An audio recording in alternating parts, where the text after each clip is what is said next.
I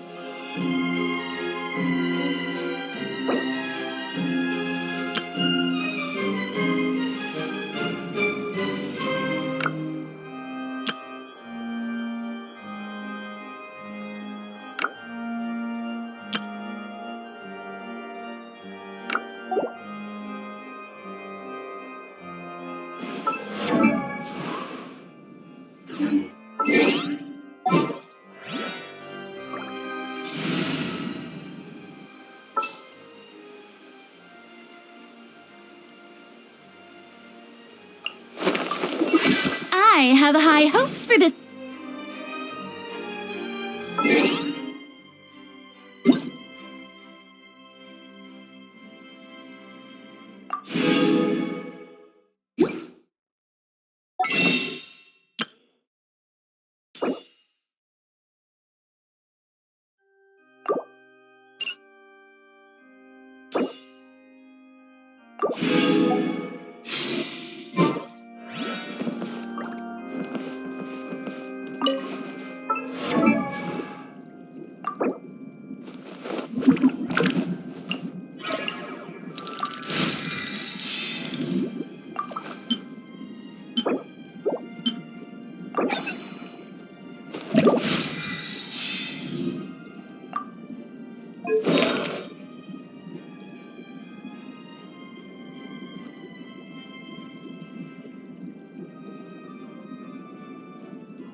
Let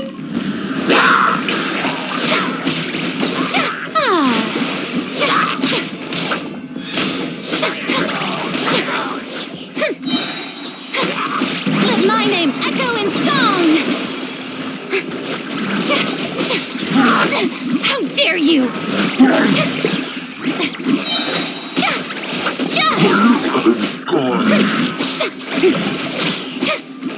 Let the world collide!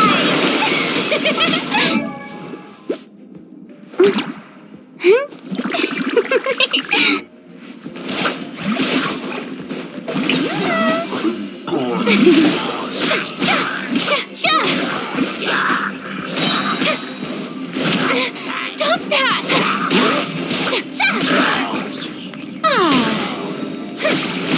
Let my name echo in song!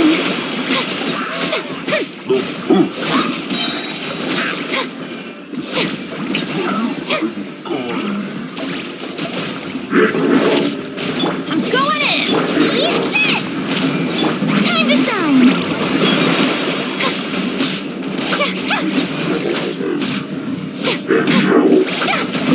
How dare you! Shower me with praise! Let the...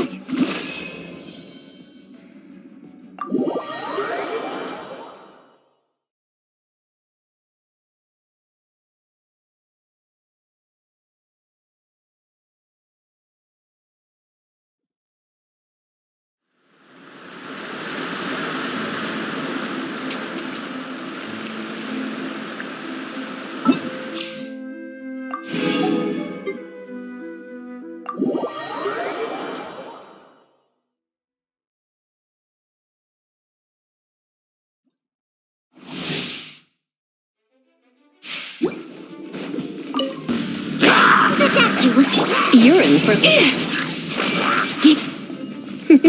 You're in for a little shock.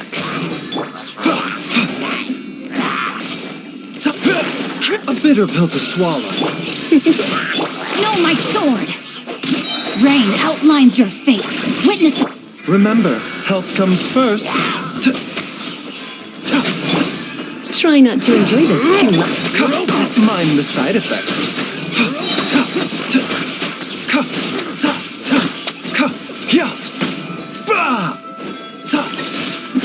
This is nothing. Rain cutter! Taking a turn for the better. Surrendering the... The statue was seeing.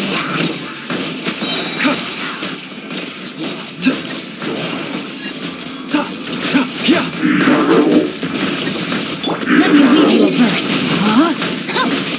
You're in for... Mind the side effects. Remember, health comes first.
I'm really...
Illusion shattered! I see everything!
There's no escape. Shower me with praise!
Illusion shattered.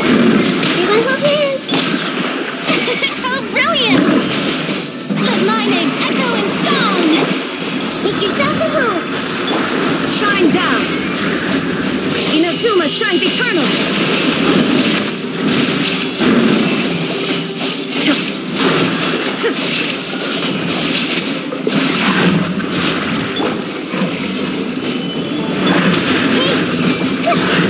Cheerily nodded! Yoo-hoo! Let the world collide! Now you shall perish.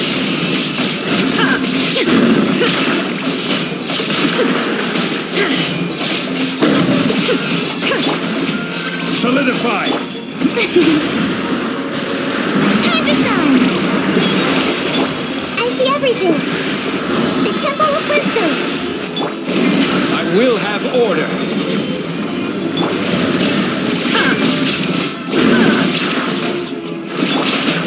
May I present! Inazuma shines eternal.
this.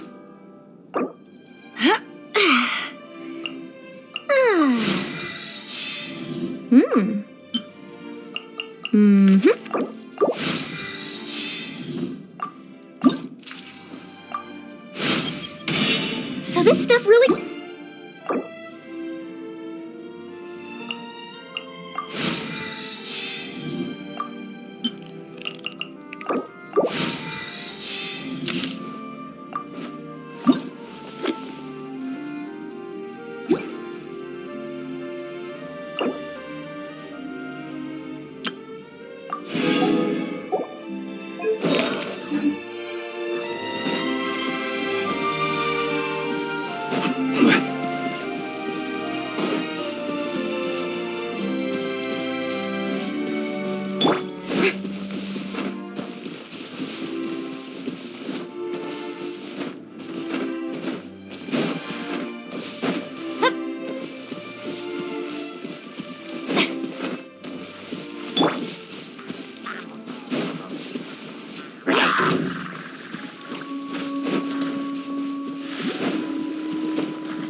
The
show begins!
Everyone hold hands! Strike a pose!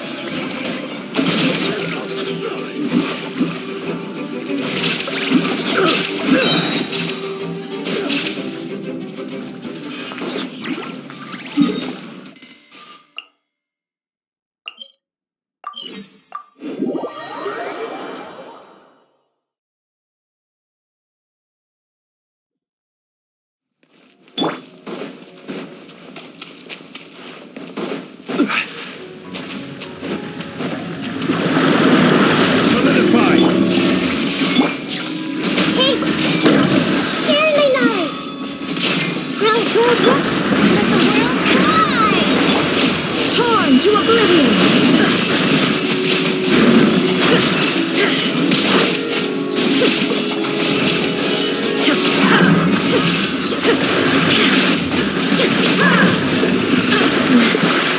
The mortal plane, a fleeting dream.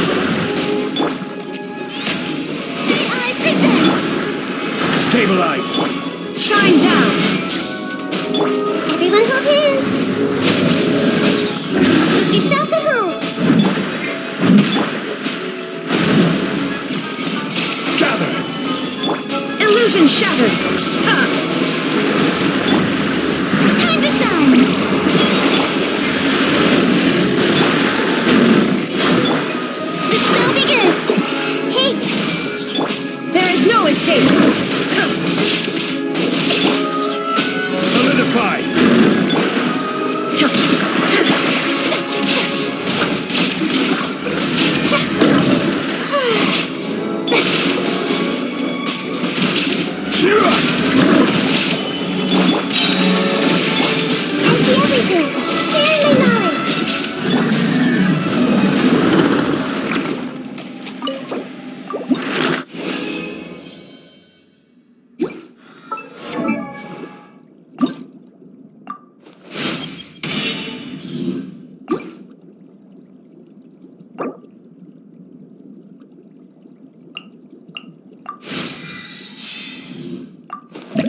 Every journey has its final.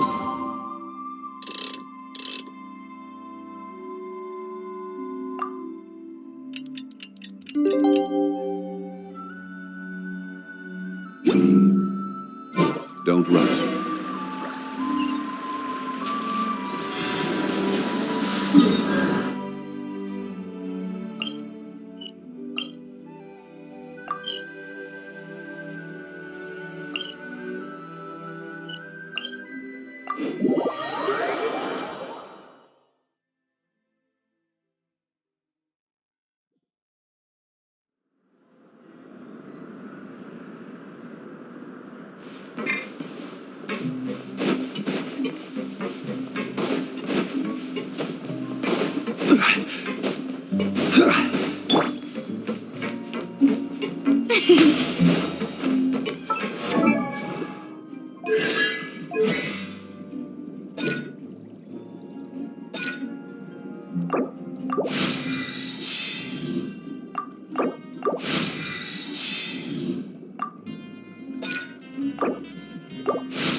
Now for a little rest after breakfast.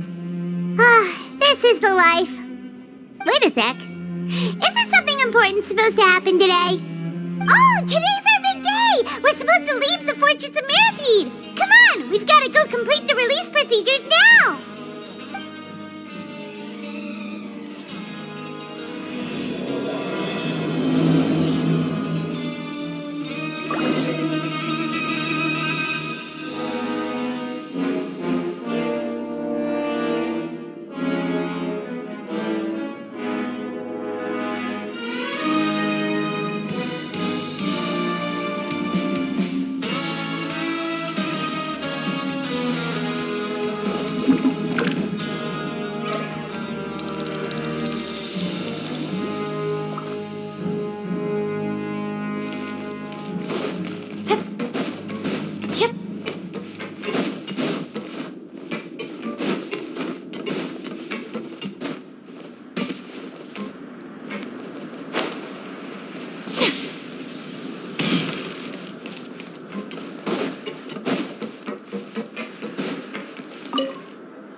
Please, sign here.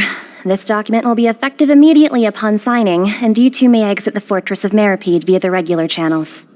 It's been so long since we've been to the surface. Let's hurry up and... Huh? What's happening?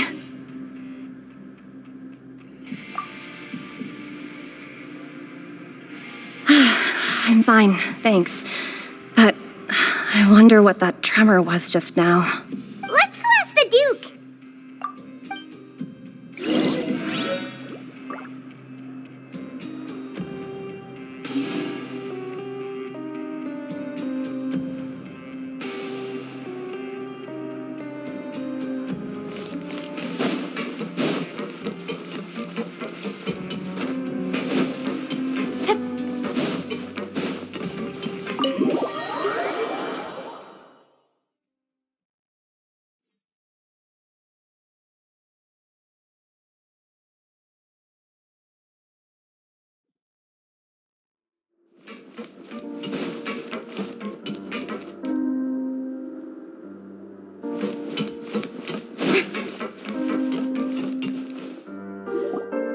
Your Grace? Ah, good to see you two. Is there something you wish to see me about? Yeah, what was with that earthquake just now? Ah, that. The tremor didn't originate from the seafloor. In fact, it seems it came from the surface.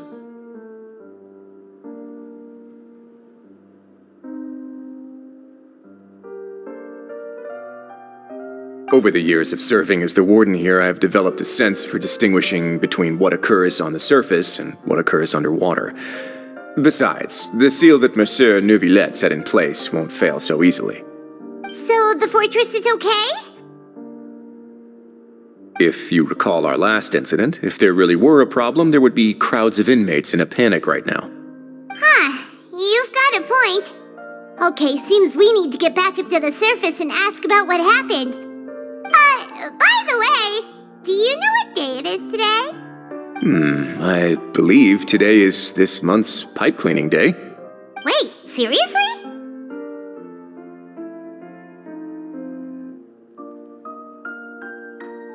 Aha, yes. Have you completed your release papers? Yep. It's you two. Are you leaving now? That's right! Today is our last day in prison! But now that Paimon says that, it doesn't feel like we were confined here. It's actually been pretty nice. Oh yeah, Paimon feels fond of this place now. Then be sure to come back and visit. I'll miss you. If you've signed the release papers, then you're free to go. The guards will escort you out. You're not going to see us off? I knew you'd ask. All right, sure. Let's go. Well, you actually agreed. No worries, you must be busy. Paimon was just joking. Ah, so you do have a polite side, I see. After being down here for so long, I imagine you must feel like you're lacking companionship. Shall I come along too? Yeah, don't worry, we'll come back to see you. Paimon really likes the cafeteria here. The chefs sure do know how to make good grub. I hope you won't be here as convicts the next time I see you. We'll do our best to stay out of trouble. Well, it seems our work in the Fortress of Mirapede is finished. That's the end of another chapter in our journey. And since Neuvillette was the one who asked us to come here, we should probably go report to him now. Next up, the Palais Mermonia. You're going to see Monsieur Neuvillette? Please pass on our kind regards. I'm sure just your regards will do, no? I believe it would be the polite thing to do. You're right. I've heard the Palais has been terribly busy these days. Tell him that I hope he hasn't been overwhelmed by the recent string of troubles.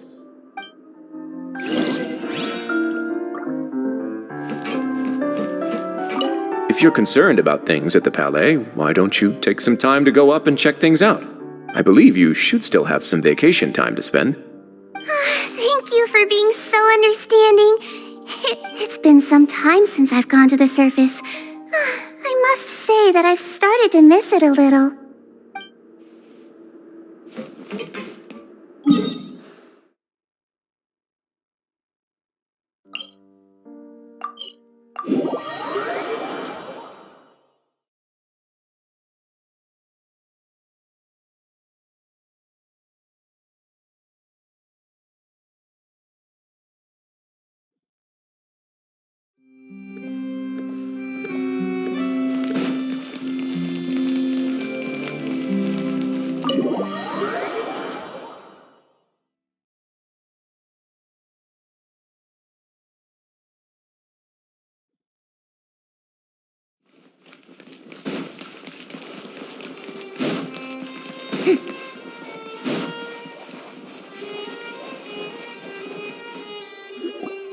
The Palais Mermonia sure is buzzing with activity today.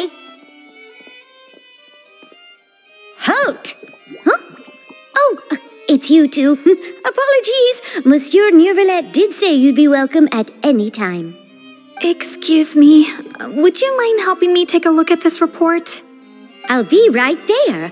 Sorry, I've got my hands full here. You can see yourselves in. Everyone's so busy. Seems a lot has been happening.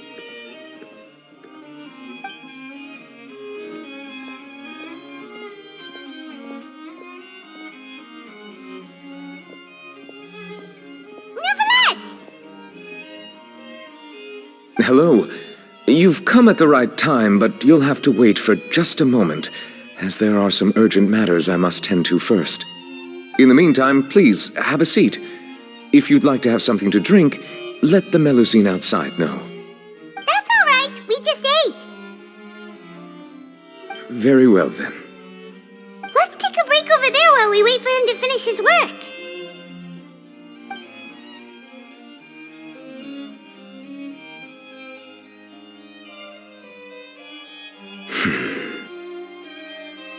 All right. That should wrap things up for now. Are you done with your work? Yes, sorry to keep you waiting.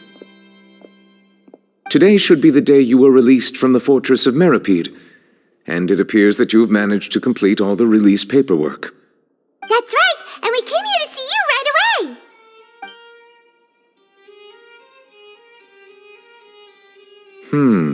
A massive whale. Do you have any idea what that might be? Judging from your description, that cannot have occurred in any ordinary waters, but rather something like the primordial sea. A whale of that size and shape cannot usually be found in the waters of Tevat. Therefore, we can only assume that Child is presently immersed in primordial seawater. Immersed in primordial seawater? But how? And is he okay? Most people wouldn't be capable of entering in the first place. I'm not completely sure how he could have gotten there myself. Yes, what is it? Oh, right! Paimon felt it too!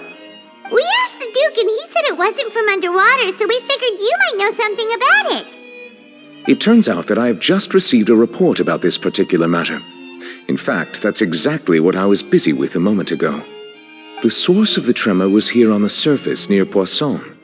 After the shaking stopped, the water levels in the Poisson area rose at an alarming rate.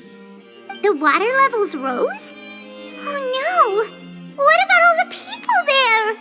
Fortunately, the water levels only rose for a short period of time and have already returned to normal now. However, I still have a bad feeling about the whole phenomenon. If the change in water levels is connected with the leaking primordial seawater, then the situation in Poisson may be much worse than it appears. Navia should be in Poisson, right? We need to go check on her! I would also like to go there as soon as possible, but I'm afraid I can't leave just yet. We must immediately formulate disaster prevention plans for the surrounding coastal areas to avoid potential catastrophes. I'll have to ask you two to go to Poisson first. I'll meet you there to check on the situation once I've finished things here. There's no time to lose! Let's get going! Please be careful.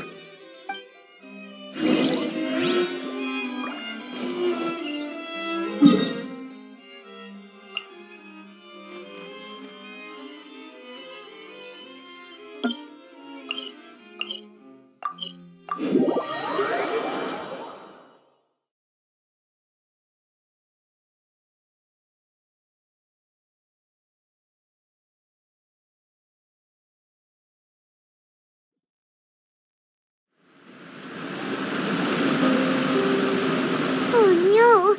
What happened here?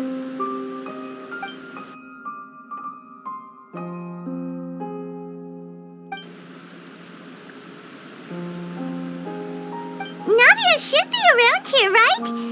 We need to make sure she's still... Paimon means we need to check on her.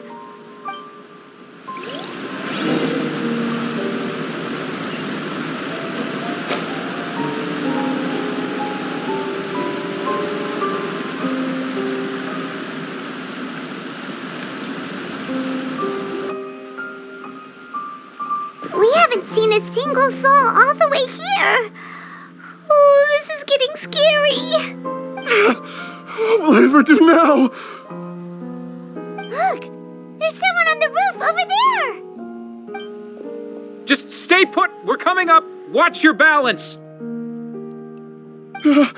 All right, just hurry!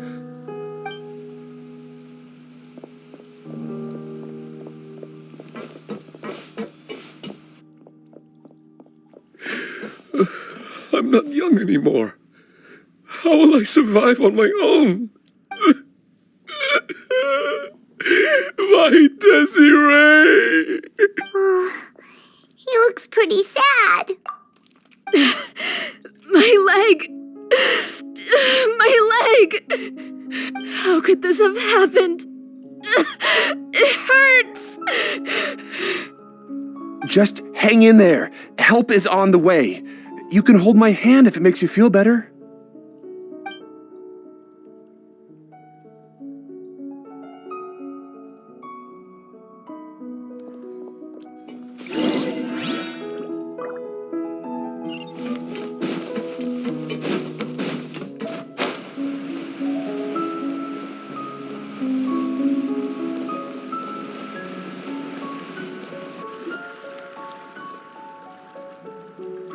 It's Navia! She's over there! Hey, Navia! Are you okay?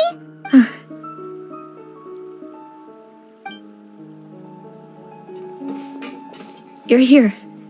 We heard there was a situation in Poisson, so we came as quickly as we could. Yes. As you can see, the water level suddenly rose. It caused quite the disturbance, in fact.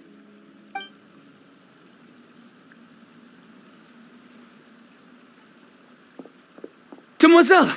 There was a wounded resident next to a building southeast of here. We've already transported him to safety, but we've run out of medical supplies. He's wounded? How badly? He fell, so it's probably a broken leg. He's pretty shaken up. When the water level rose, he desperately climbed up to the roof. Once the water receded and he saw the ground, he became terrified and eventually... He jumped down then. Find the leader of Squad 1 and tell him to take the wounded resident to see a doctor. He should know where to go. Understood. I'll take over his search and rescue mission in the meantime. All right, you'll be in charge. I'm sorry. Where were we? The situation in Poisson? Right. Allow me to explain. A little earlier, we suddenly heard a loud noise. At first, everyone thought that something might have exploded in the waterways. But before we knew it, water started pouring out from everywhere. The rushing water seemed a little odd, almost like the unique color of primordial seawater.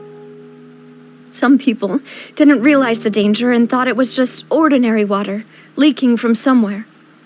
Everyone on the street who happened to be close to the water didn't have a chance to escape. As the water levels rose, they suddenly disappeared. They were all dissolved. Those who realized what was happening started to flee in a panic, desperately trying to get to higher ground. Many were injured in the stampede, and some people fell from significant heights. The Spina di Rosula initiated rescue operations as quickly as possible, but there have been a lot of casualties. Fortunately, the water began to recede after some time, and the chaos came to an end. The water that flooded the area contained primordial seawater, so the lower levels of Poisson are still hazardous. To ensure everyone's safety, I've asked the people there to leave as soon as possible. No one knows if this could happen again. All we can do for now is try our best to help evacuate the residents. We still haven't completed the head count, but we'll have some numbers soon. How awful. And all of this just came out of nowhere. It was quite frightening indeed. I only wish that everything that just happened was a bad dream. Is there any way we can help, Navia? Thank you for being so willing to help in a moment of crisis like this. You don't know how much it means to me. I really can't express how grateful I am. Don't say that, Navia. That's what friends are for.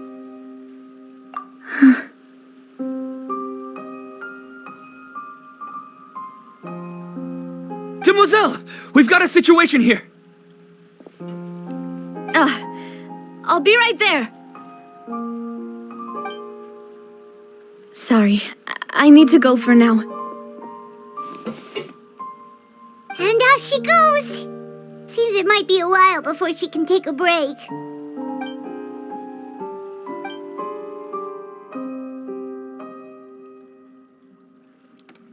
Okay, the wounded are being tended to, and we finished a preliminary head count. More support has just arrived, so I suppose I finally have a moment to focus on my own matters. Of course, we should remain ready for anything, and continue doing our best to rescue others. I'll be sure to have everyone at the Spina di Rosula ready to render assistance. Traveler, Paimon, would you two accompany me to my father's grave for a moment? Huh? Right now? Thank you.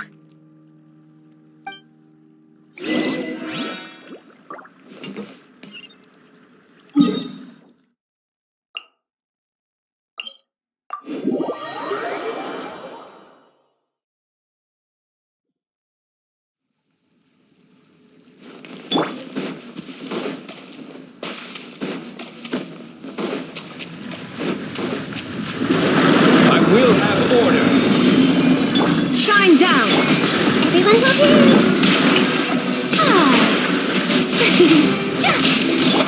Now you shall perish!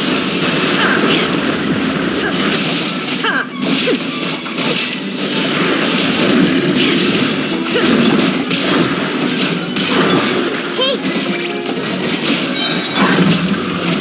The lightning! Make yourselves at home! Order guide you. Inazuma shines eternal!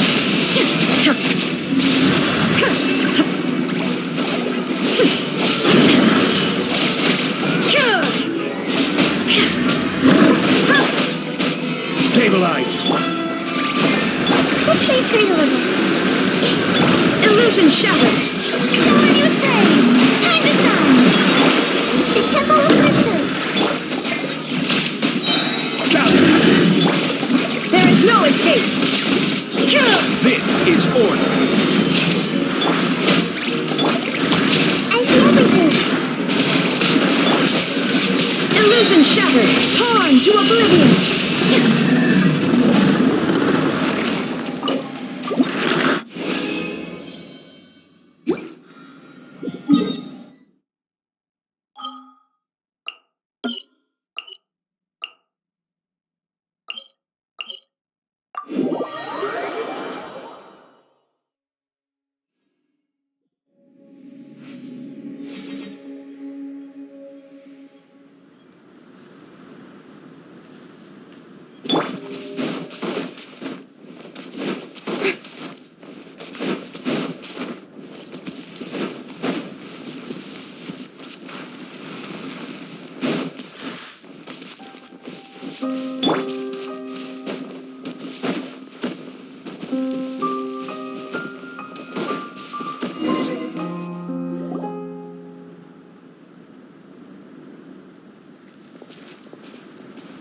Not a lot of people here, huh?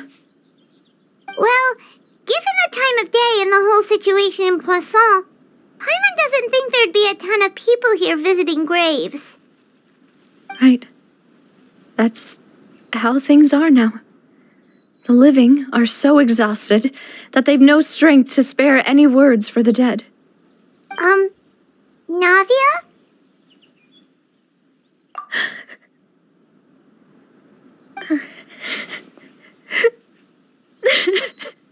Navia, what's wrong? Sorry. I just... Malus and Silver. They won't ever come back here again. What should I do, Papa?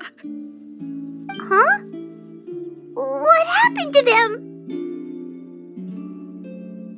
Everyone agreed on the rescue plan, but still, I was the one who initiated it. They were helping evacuate the residents, but they couldn't leave in time. And they were caught in the seawater. What should we do? I've known them for so long. And I know they weren't afraid. But I could at least hold a funeral for my father, and I know where he rests. But as for Malus and Silver, they're just gone. I just can't.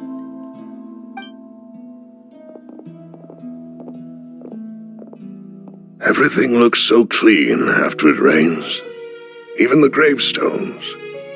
I didn't expect that you'd enjoy a glass of red wine in front of Master Callus's grave. I can understand.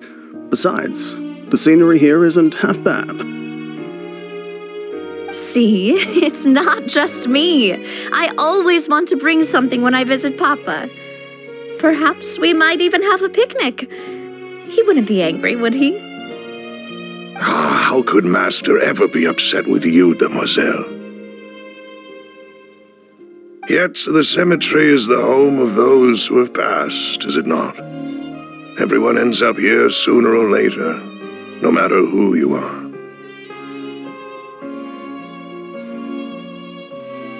Buying yourself a plot in advance, are you? No need yet.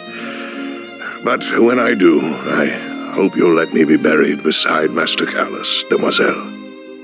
Hey, stop joking around. I'm quite serious. That way, it'll save us both the trip to see each other whenever you visit your father's grave. That makes sense. In that case, could I be buried on his other side?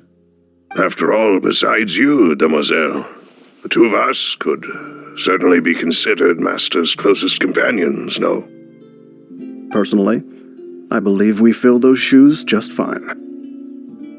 Why are you bringing this up all of a sudden? Seriously. All right. I'll remember your requests. But I'd really prefer not to talk about this stuff. And what do you mean by saving me a trip? I'd make the journey even if I had to visit you two somewhere else.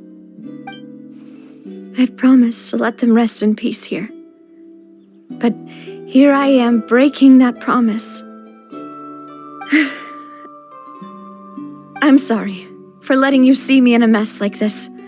I don't usually cry, really. Paimon doesn't know how to help you feel better.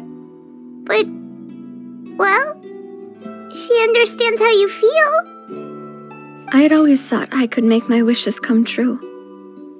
But now that I think about it, that never solely relied on me. Many things can only be accomplished with someone else's help. Malus and Silver have helped me so much. But by contrast, I could do nothing for them. I'm so sorry. You can spend as much time as you need here, Navia. We'll stay with you. Thank you. Right now, you don't know how much that means. By the way, you can have a look at this. It's a list of victims from the incident that took place here. Obena, Khan, Burnett, Giverny, Francine, Karina, Daisy Ray, Joinville, Julianne, Esson, as well as Malus and Silver. So, everyone else is safe. But still... It's okay. I know what you're thinking. And you're right. We lost Malus and Silver. But we were able to save more than we anticipated. The overall outcome indicates that the cost was worth it. Right! Don't think that way, Navia. One person might be saved at the expense of another, sure, but that isn't something we should ever consider a trade. Malus and Silver were not the price for saving anyone. They're heroes. You're right. Thank you, Paimon. What you said just now was pretty amazing, actually. I'll remember your words. Oh, really?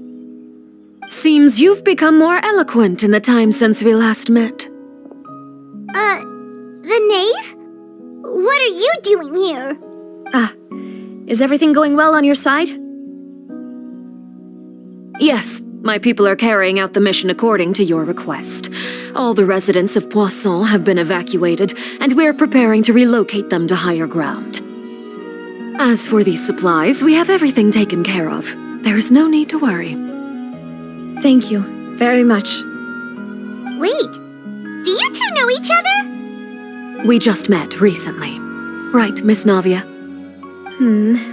Usually, I would call this a coincidental encounter, but that doesn't quite fit this time. Besides, it never even crossed my mind that a Fatui Harbinger would come looking for me. Thanks to the Knave, Spina di Rosula received generous support from the Fatui, which allowed us to complete the rescue and evacuation work so quickly. Mutual aid is essential to fostering positive developments. We were already in the area, in any case, so it was nothing. That said, I must say that you're a lot sharper than you let on. I'm sure you understand what I mean. I apologize for all the ways in which I tested you previously. We've never worked with a Fatui before, and it's extremely important for us to know who we're working with. My subordinates have reported that Fatui soldiers have been observing water levels and taking head counts in various locations. I hear that they've also prepared a large amount of emergency supplies. I'm quite surprised. This is nothing to brag about, nor do I intend to. It is simply the way of powerful organizations to act forcefully, whether they are doing good or ill. You've witnessed that firsthand, in any case. As I've told this traveler before, I know of the prophecy, and I intend to prevent the impending disaster. Lending your organization a hand was a natural first step in accomplishing that. As such, do not be troubled by this token of our sincerity. Perhaps one day, you'll also be able to help me in the same way. Without your help, there would have been many more casualties. I won't forget your kindness. Furthermore, I sincerely regret what happened to Malus and Silver. I only wish that my people could have arrived a little earlier to prevent this from happening. Don't say that. You and your subordinates did everything you could. As Paimon said, Malus and Silver didn't choose to sacrifice themselves for any specific person, and they weren't the price paid for other salvation. They chose to become heroes themselves. I've never liked hearing people put it that way. It's like trying to relieve pain by saying some noble-sounding words. But right now, there's nothing more suitable. They really did become heroes. You're right. I'm sorry for your loss, Miss Navia.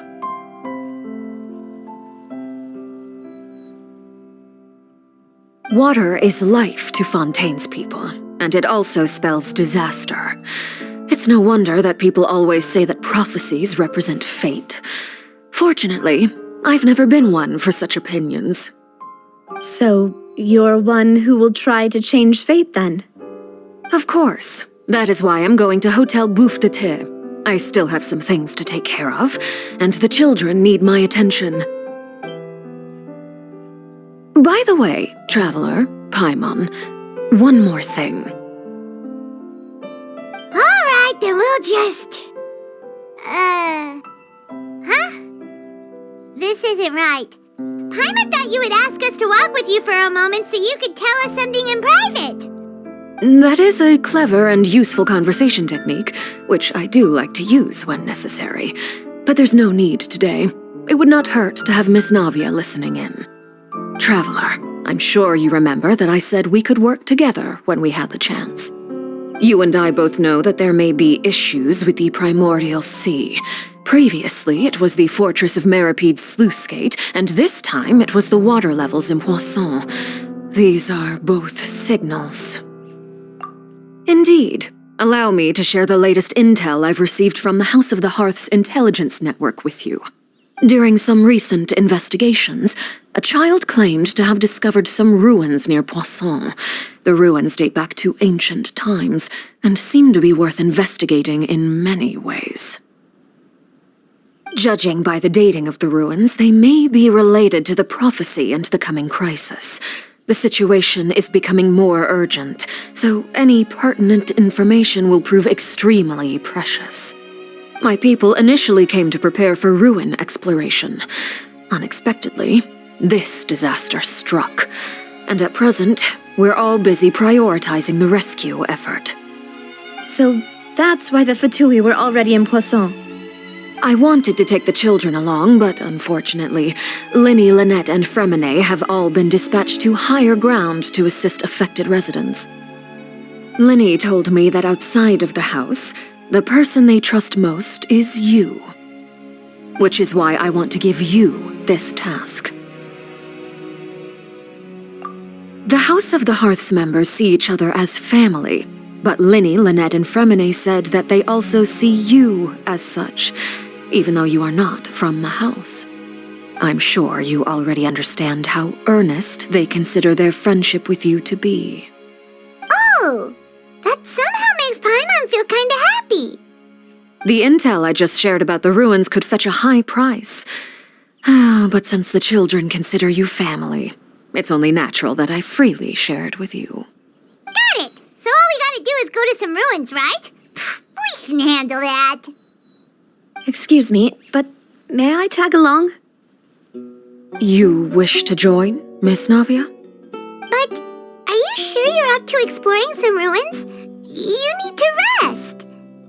Well, I'm sad, yes, but I can't just go back and plop myself into a chair by the roadside and do nothing.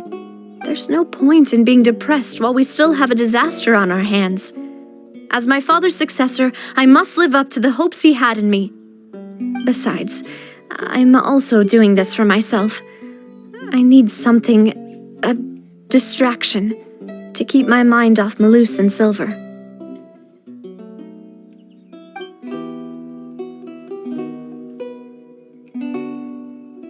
Since you put it that way, I have no objections. What do you say, traveler? All right. The ruins are to the south of Poisson. Here's the map. Okay, the three of us will handle it. Come on, let's pack up and get going.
Present!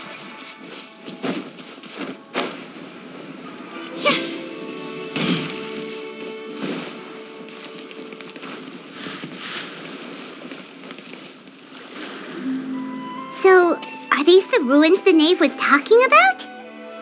Whoa, talk about old!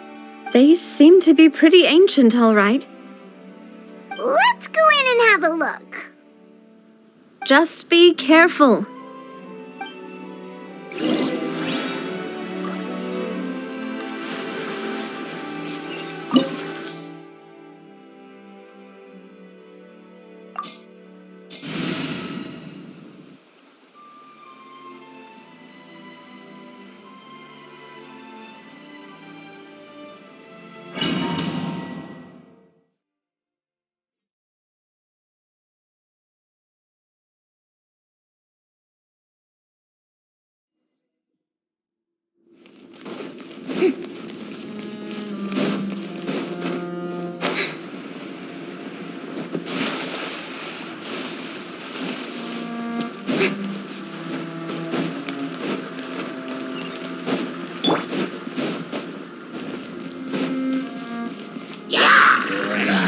Solidify! There is no escape! Hey!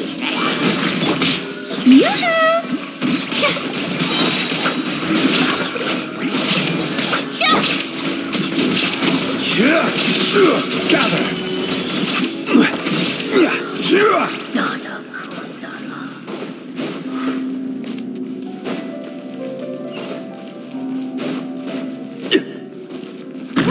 The floor here isn't safe.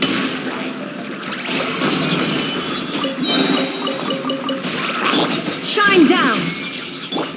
Everyone hold hands.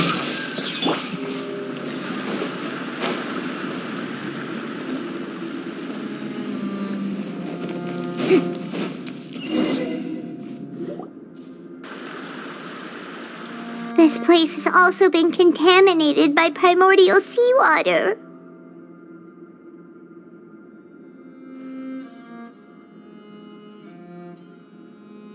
Yeah. And a lot of it, too. A Fontanian would most likely dissolve the moment they fell in.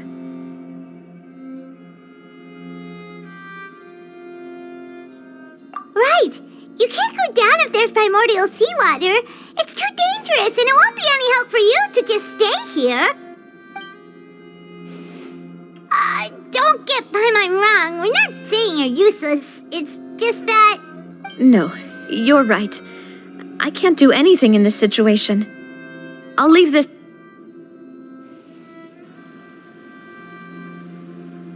That complicates things. Maybe the only way left is forward. In that case, do you want to wait for us here?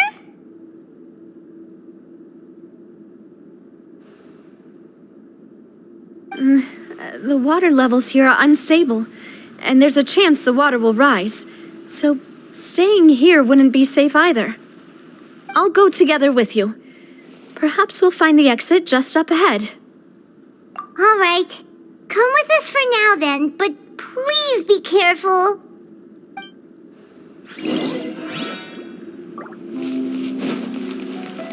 Oh no, it's a dead end! Let's try climbing over from the side.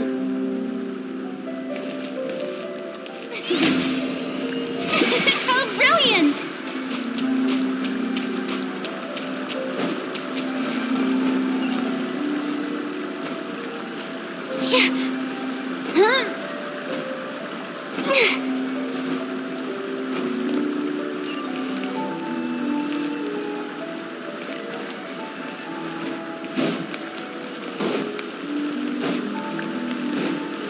The show begins!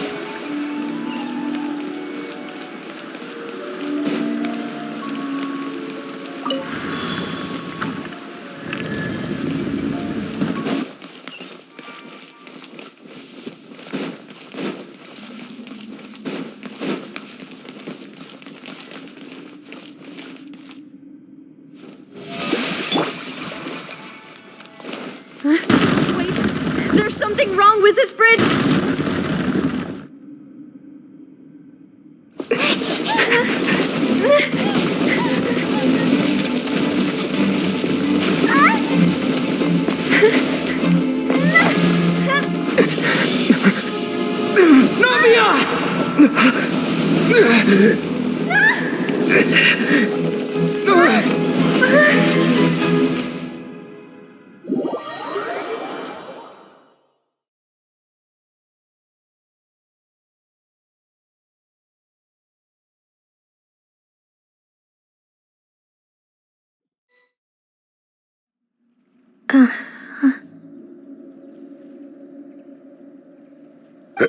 Demoiselle?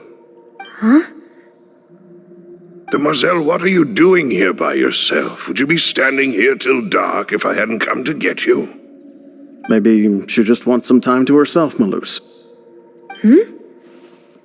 Oh, was I sleeping? Yes, it would appear so. I must be tired. That's quite possible. However, you were the one that suggested we go out for a walk. Oh, right. I nearly forgot. It must have slipped my mind when I dozed off. I haven't had a nap today yet. Have I? This is a familiar feeling, yet something's a little strange. Is something the matter, Demoiselle? Oh, no. No, I'm fine. I was just trying to recall why we came out for a walk. Do you remember Mr. Giverny? He'd requested our help before with foreign merchants who had a debt dispute with him, and we'd resolved the matter not long ago. We were headed to see how things were going with him at the moment. Ah, right. Yes, I remember now. Oh, Miss Navia. Ah, Mr. Malus, and Mr. Silver, too. It's good to see all of you. How have you been? I've been great. Thanks to your help, those bothersome merchants finally realized that I wasn't the one they were looking for. Why, I wasn't even the guarantor for that person. They were knocking at my door day and night. Even my neighbor Obina was getting fed up with them. Sometimes force is required to calm someone down and get them to listen to what you have to say. That's right. Oh, by the way, Burnett, what was it that you wanted to give to Miss Navia again? Oh, yes. One moment, I have it right here. Miss Navia, these are some flower seeds that I prepared. Please take them. They're a very good variety, and they'll become very big and beautiful once they bloom. I don't know what we would have done without your help, so this is a little token of our appreciation. I hope you won't refuse. Ah, did you cultivate them yourself? Thank you so much. I'll certainly take them. Malus, we do still have some empty flower pots at home, right? Why, we can have as many pots as you'd like, demoiselle. Perfect. In that case, we'll swap out some of the decorative plants for some of Mrs. Burnett's flowers. Very well. Wait, something seems to be off here. Excuse me, madam.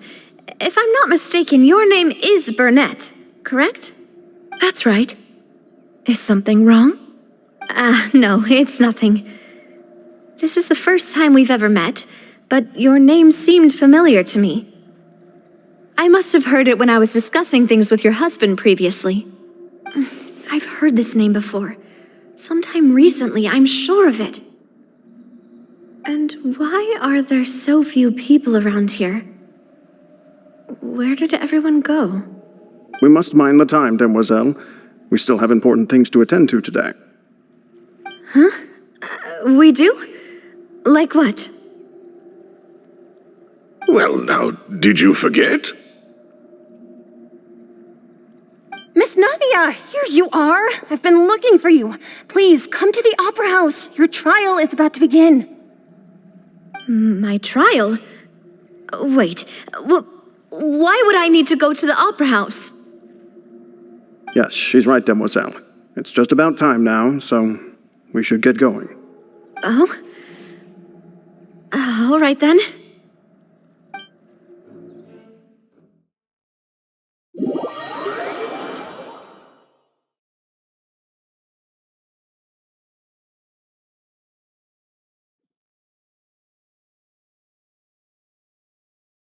Look, it's Navia! She's here! And her two attendants are with her! Goodness, everyone's finally here. There sure are a lot of people here to see the trial. And they all seem to be oddly excited about something. I even know some of these people. Karina, Desiree, Joyville, Jolien, Essen. Why are so many people here? And why do I have no recollection of this case? And as for the judge... huh? Where's Monsieur Neuvillette? Please sit in the defendant's seat. Don't worry, Silver and I shall accompany you. All right. But are you sure you can stand behind me? Typically, it wouldn't be allowed, but today is an exception.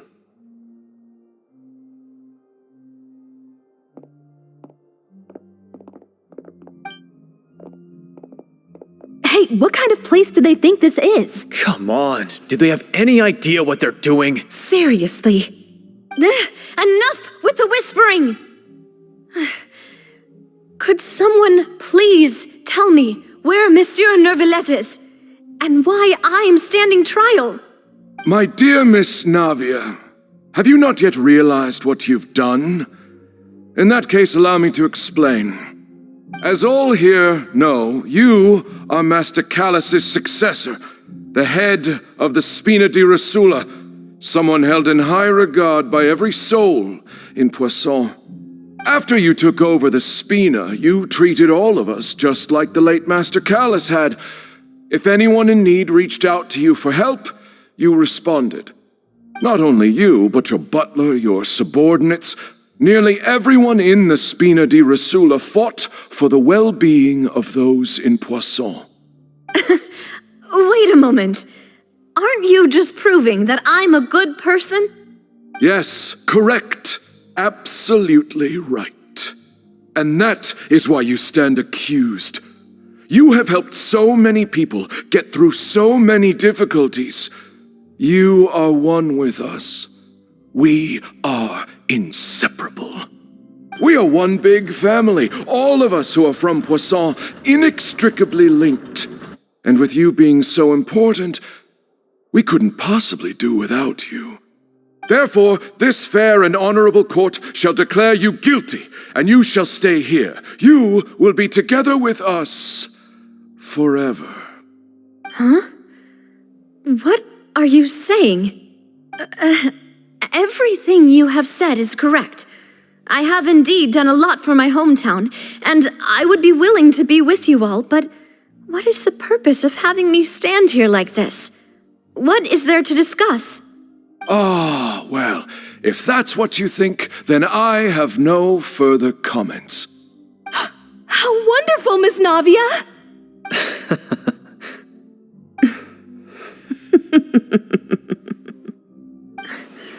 I know all these people. Why are they laughing? I seem to remember now. Yes, I get it. This trial is... Wait just a moment. This isn't right! Melus? What was that, Mr. Melus? Our conclusion is very clear and unanimous. Let the court judge her now. She's guilty! Stay here, Navia! You're one of us! Demoiselle, don't admit guilt. This trial means to keep you here forever. I wish to exercise my right to defend Our Lady. Mr. Joinville, you only know of Navia's goodness, but nothing of her utterly independent mind. She was born a free and independent spirit. She has never been tied down by anything. Indeed, even the death of Master Callus couldn't stop her. Her actions cannot serve as proof that she identifies herself as part of any group.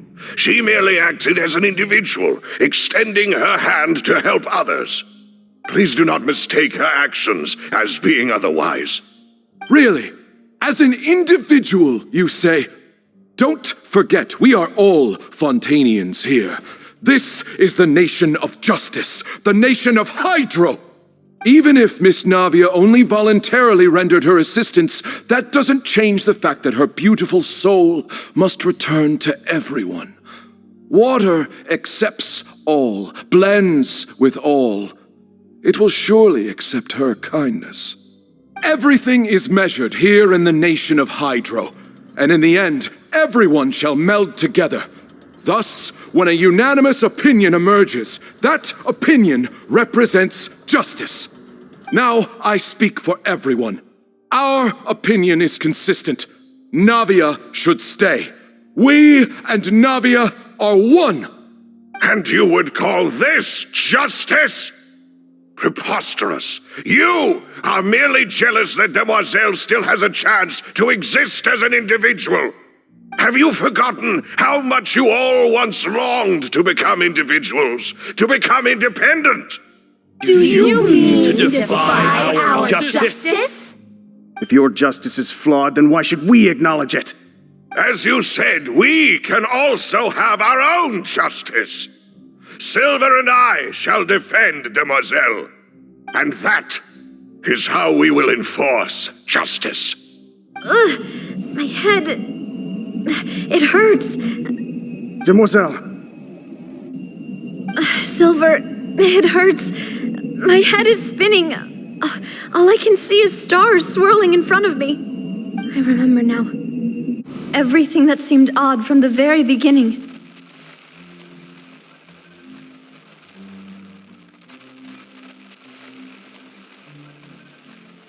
Karina, Desiree, Joyville, Jolien, Essen, and Mr. Giverny and Mrs. Burnett, who we met earlier. Even Malus and Silver. I don't want to admit it, but they're all dead.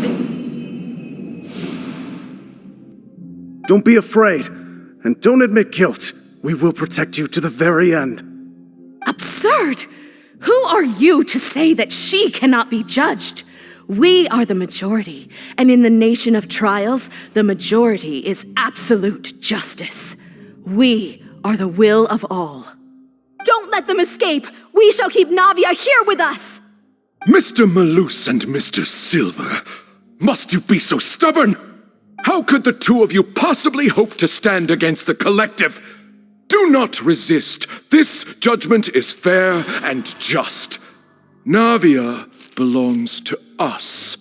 After all that happened, she should not be left alone in Poisson. What are you saying? No more excuses. He says we're jealous. Jealous? How could she possibly be an independent individual? What's with these people? Who's jealous of her? She belongs to us! Miss Navia, she... Silence! That's...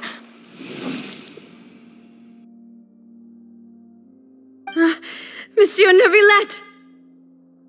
Such commotion is prohibited in the court. The accusations you just presented are nonsense and cannot constitute a proper trial. The court will adjourn for the rest of the day.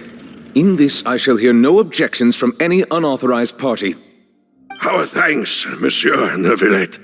Please leave with me, Miss Navia, while there is still time. But... Go on now, Demoiselle.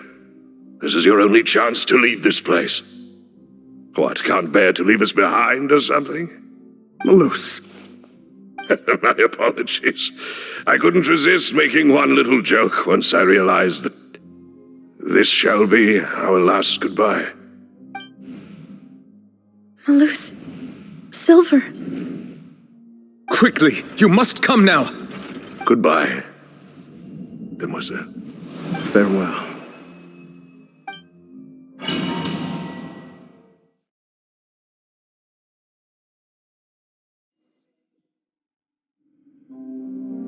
No, wait! Just a second! Navia? You're awake. Good. I must have been dreaming. Malus and Silver were still alive, and they were defending me at some insane trial. It looks like you're all right. Did all the sad feelings cause you to have a nightmare? Paimon could give you a hug. The ruins you were exploring suffered a cave-in. When I arrived, I found you falling toward the water. You were just about to be dissolved within, but I...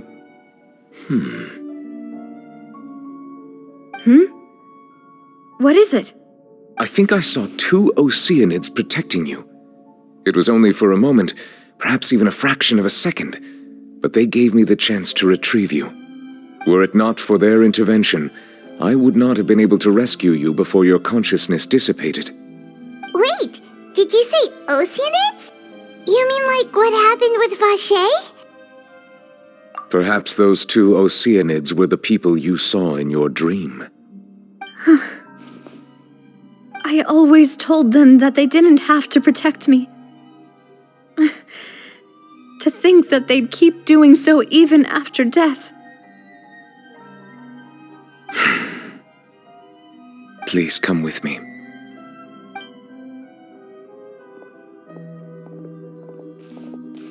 Neverlet, are you okay? Oh, I am quite all right. Perhaps there's something we could chat about? Why do you look so stiff all of a sudden? Oh, Paimon knows. You're the type who feels awkward when there's nothing to talk about, right? I merely thought that we should give Navia some time to herself. Huh? Why didn't you just say so then? Don't you think it's even more awkward to call us over like this and then have nothing to talk about? I suppose so. Ah, Sigewinne! I hope all is well with her these days. Her work in the fortress of Meropide has not been too much for her, has it? No way! Don't worry. She's doing fine down there. She's an amazing head nurse. I see. Well, that is good. I have always worried that Sigewinne would need a lot of time to understand the world of humanity, just as I have. Oh, and the Duke also says hi! Even though Sigewinne made him do that. He hopes that you haven't been overwhelmed by all that's happened lately. Thank you. I have indeed been busy lately, and I also hope that everything is going well in the fortress of Meropide. He still doesn't know what to talk about. Let's chat about something else then. So, Neverlet, you're probably quite the swimmer, huh? Yes, of course. This isn't going anywhere. Let's try something else. How did you find these ruins? Did the knave tell you? Yes, in fact. I had arranged to meet you in Poisson, but when I arrived, I discovered that the Fatui were helping the residents evacuate. They had even transported a large quantity of supplies to the area. Amid my astonishment, I ran into the knave, and we had a chat. She informed me that she had asked you to investigate the ancient ruins here. Yeah, we originally planned to meet up with you, but we thought you might still be busy with all those official documents. We didn't think exploring the ruins would take very long, and who would have thought you'd wrap things up so quickly?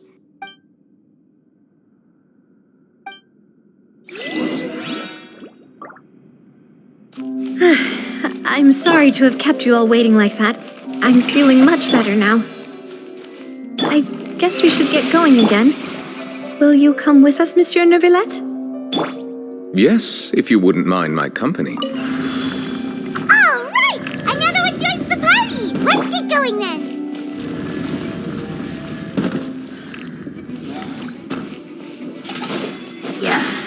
Solidify!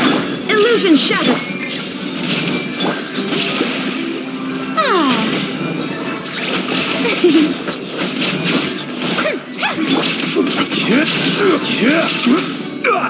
Shine down! Nada Kundala.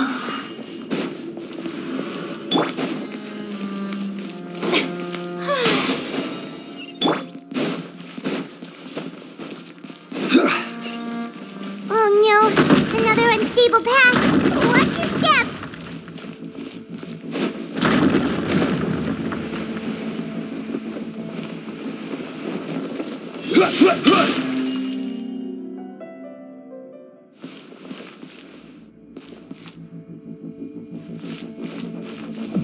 Rise!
Seems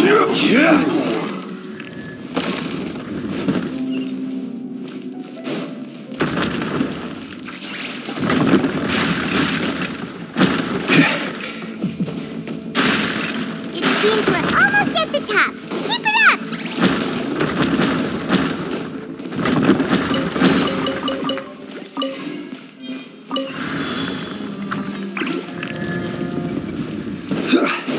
Yeah. Gathering. Shower me with praise!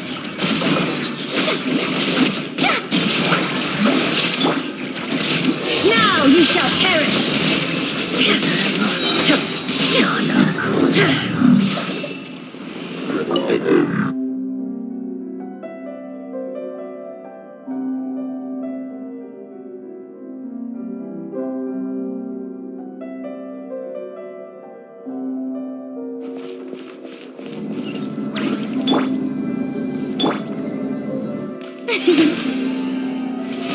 How brilliant!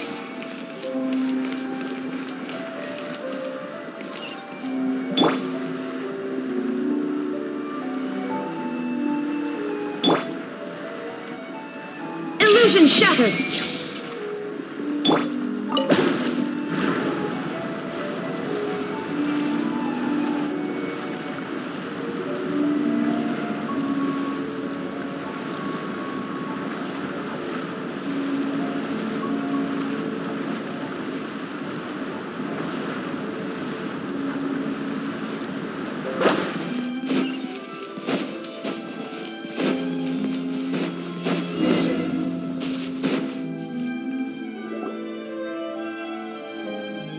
Looks like we've reached the end. This is the place. There should not be any other hidden spaces in the vicinity. The path sure had some twists and turns, but it turns out that this place isn't actually that big.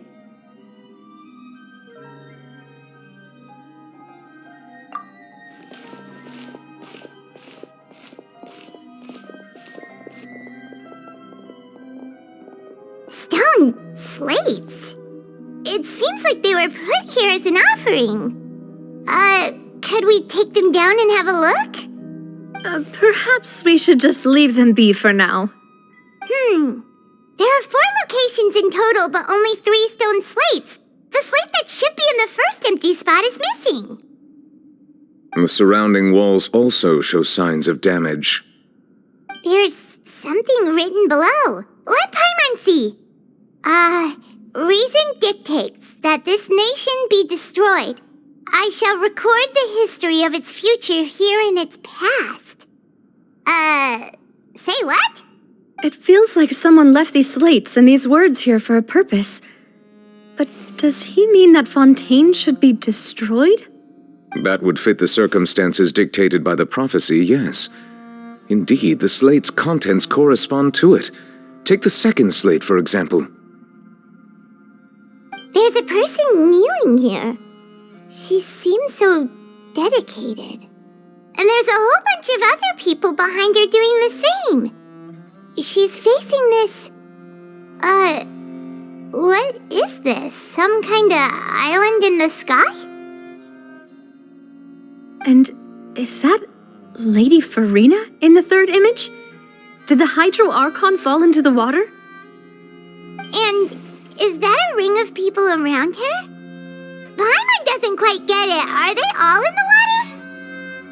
The fourth image. I know this one. This exactly matches the content of the prophecy.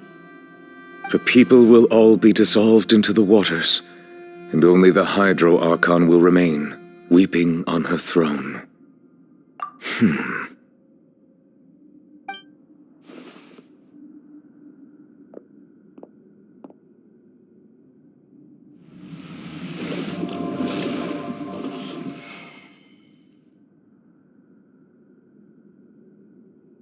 More information should be hidden in these slates, but I fear I cannot easily uncover it, most likely due to us missing the first slate.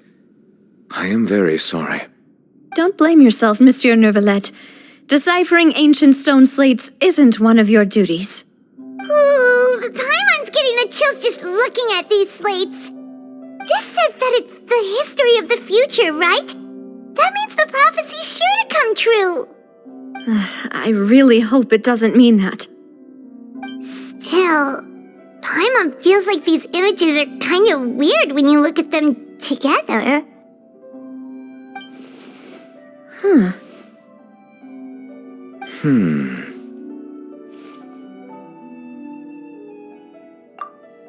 That's right! If the images are in chronological order, shouldn't the fourth, the waters drowning Fontaine, come before the third, where the Hydro Archon herself falls into the water? And yet the order is reversed here.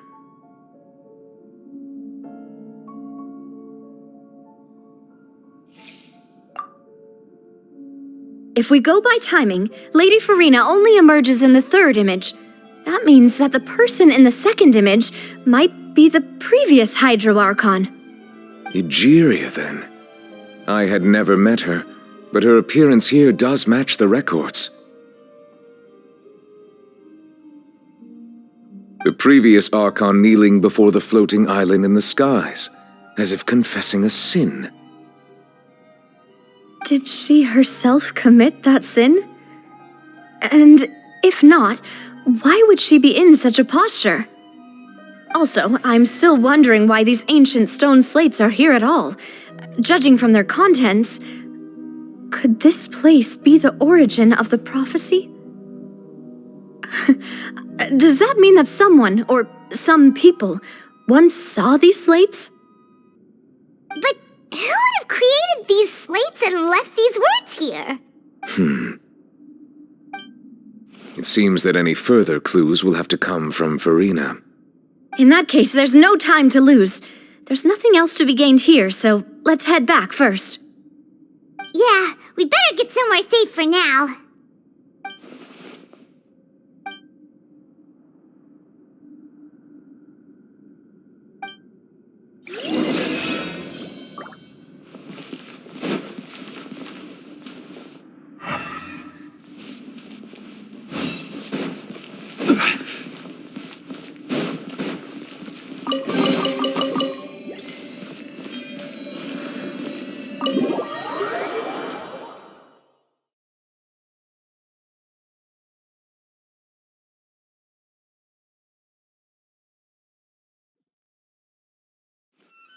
Let's split up here. I'm going to check on what's happening with the Spina. You know how it is. There's some things you just need to be there for yourself.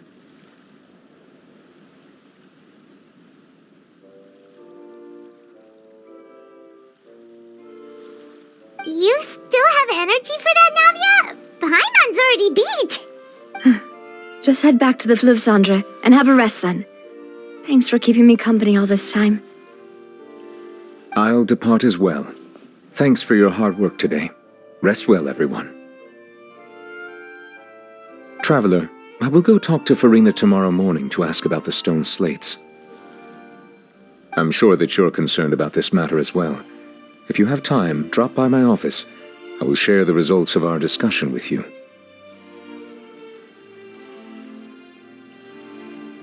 you really gonna talk to her about this directly? Will that be a problem? Paimon's getting a little scared now that it's come to this.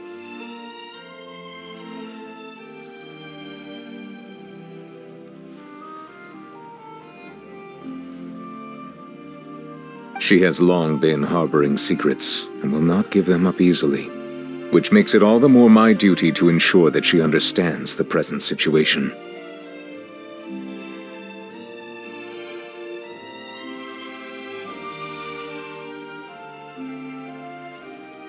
Alright, we'll leave it in your hands then. You're probably the best person to talk to her anyway. I will be carefully considering my words tonight.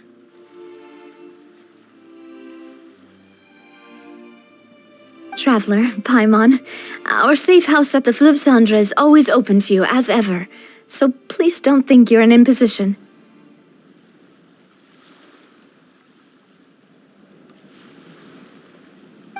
All right. I'll be on my way then.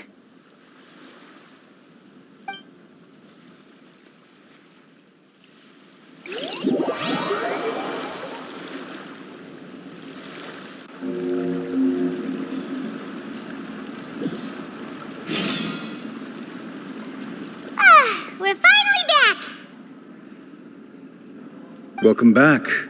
We've got a special menu prepared for you two tonight. Yay! And there's good food too! No, the boss is the best. Ooh, desserts! Nice! These are all Paimon's! Paimon's already starting to forget what happened today. Oh, that voice. Is that who I think it is? Huh? It's you two. What are you doing in Fontaine?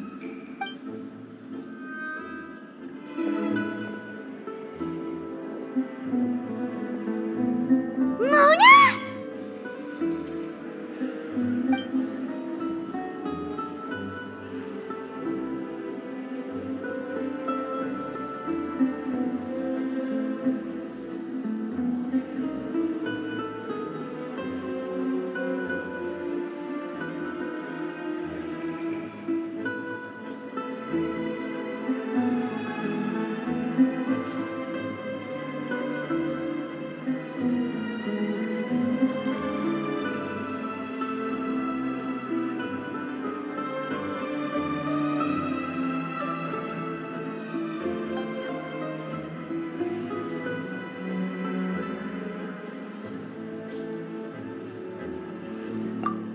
Seriously, nobody just uses a scry glass whenever they've got time to just see who they'll meet on the road.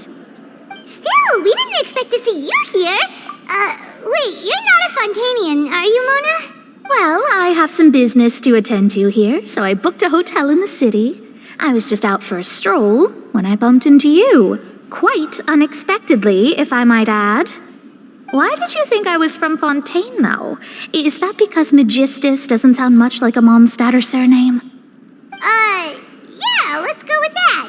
Well, I used to have my own surname, which was, well, some other thing. Either way, the old hag told me when she took me as her disciple that the first step to being a great astrologist's pupil was to change that name. There was nothing for it, really.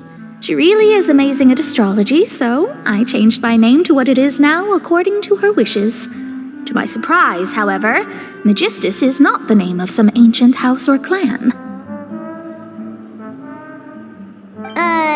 It isn't?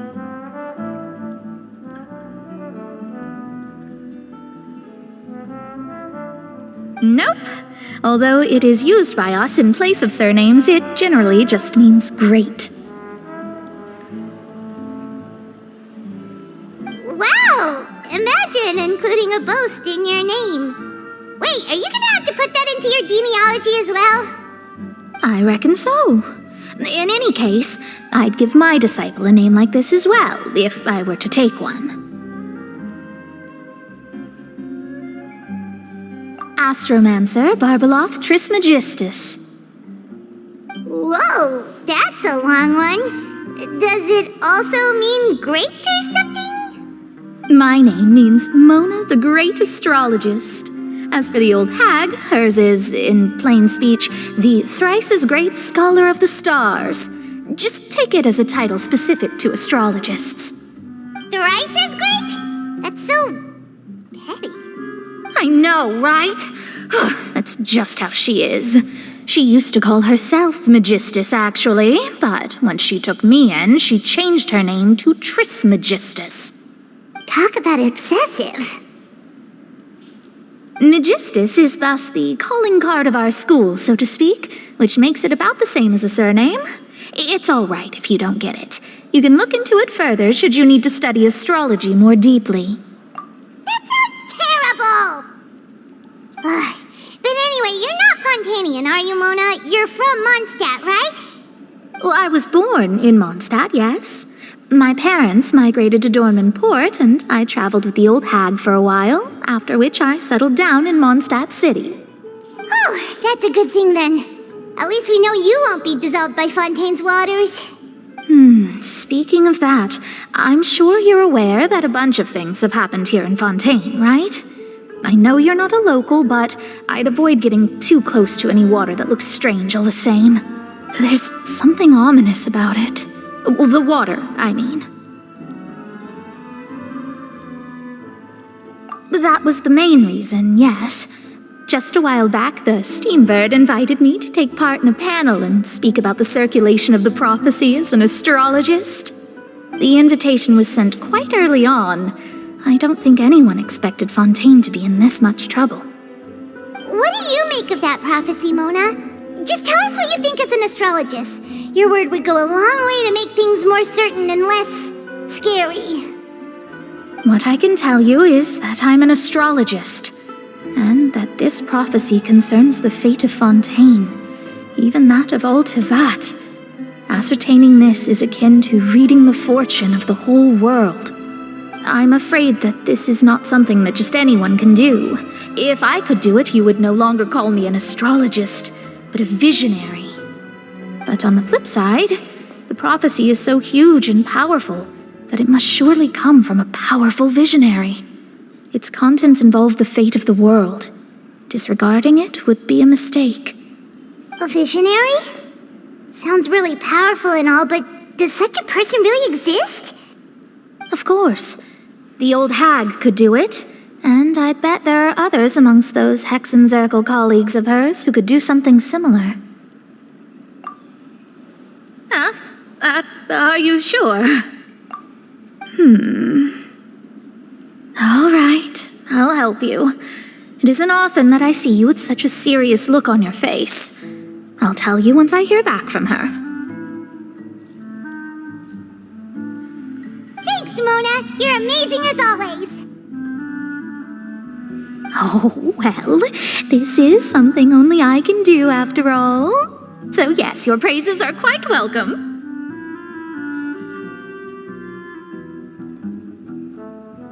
That's the greatest of astrologists for you! Of all the people we know, you know the star's the best!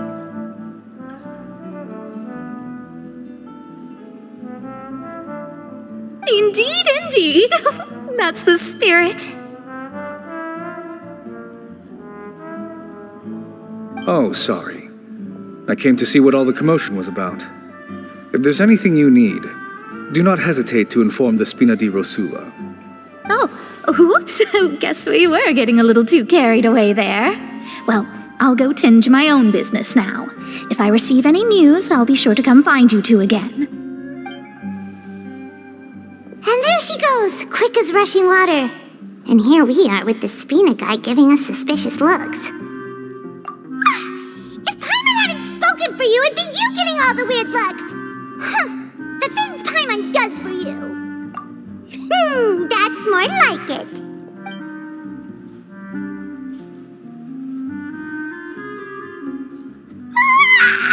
Good morning. To be honest, Paimon's still feeling kind of sleepy. But it's time to get up, Traveler. We agreed to go see Neuvillette, so let's pack it up and get going.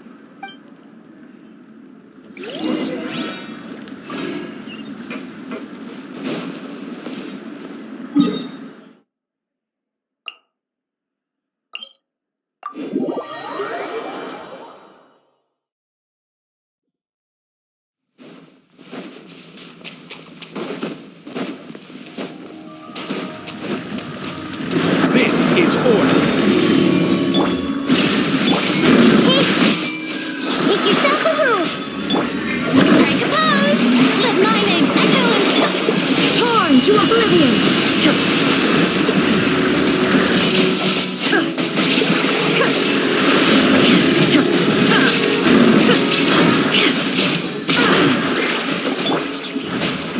Stabilize. There is no escape! I see everything. The Temple of Wisdom. May I present? Time to shine. Everyone hold hands. Solidify. Shine down! Now you shall perish!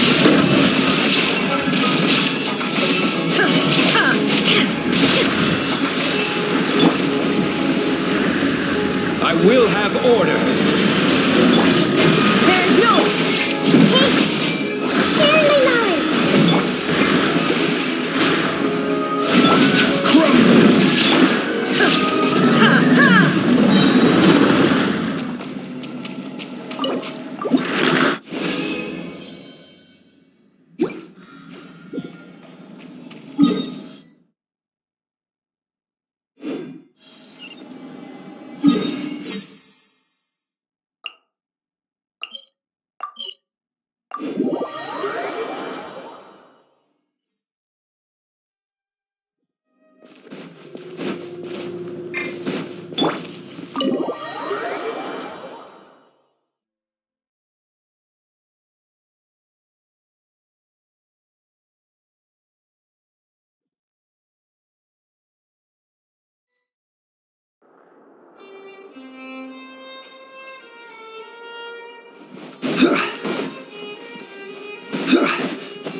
Is something wrong?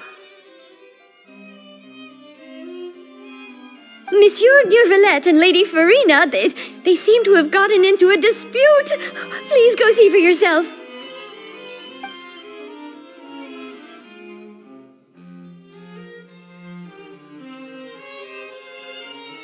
Like I said, I've already explained everything. And yet the problem has not been properly solved. There is little space for excuses between us. It is not my intention to offend you, but please, tell me where you stand. You are the Hydro Archon Focalor, are you not? Look at this.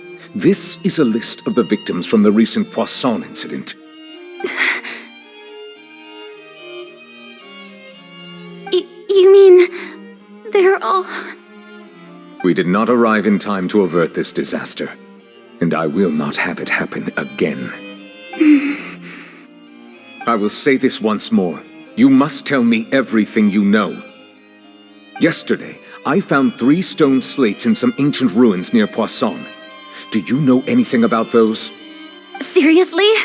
You're questioning me like this is a court case now. I don't know anything about that. But you found them in some ancient ruins, you say? That's correct, which is why I came to ask you some questions. There should have been 4 slates, but one of them was missing. The other 3 feature different images that seem to correlate to the prophecy. The prophecy? The second of these slates depicts the previous Hydro Archon Egeria kneeling before a floating island in the sky, as if confessing something. Do you know nothing of this either? I don't. I've never seen such slates. I'll ask you again. Do you really have no information regarding the previous Archon?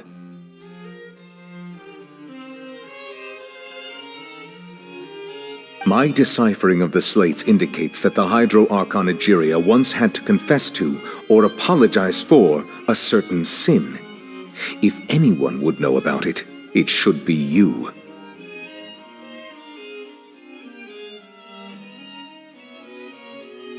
All gods don't have the same secrets, you know. She was herself and I'm me.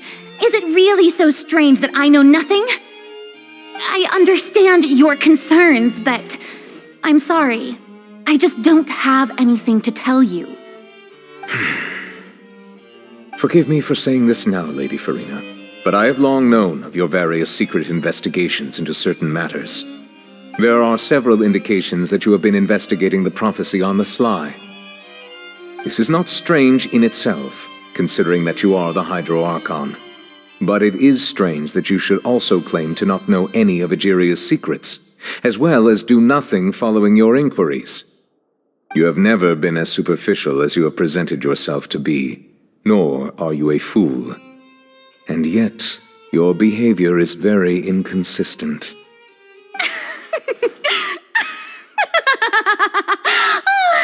So you've been watching me all this time, have you? I didn't think you were that type. You... Well, since you know about my secret investigations, then you should know I'm actually working to take care of it. There's no point questioning or suspecting me. You're the Eudix, but you're still my subordinate. You should be following my lead. Just trust in me, you're Archon, and do as I say. Never mind whether you can truly convince yourself to or not. It'll all turn out fine. That's all I have to say. We do not discuss this matter again. Oh, the opera's about to start. Toodles!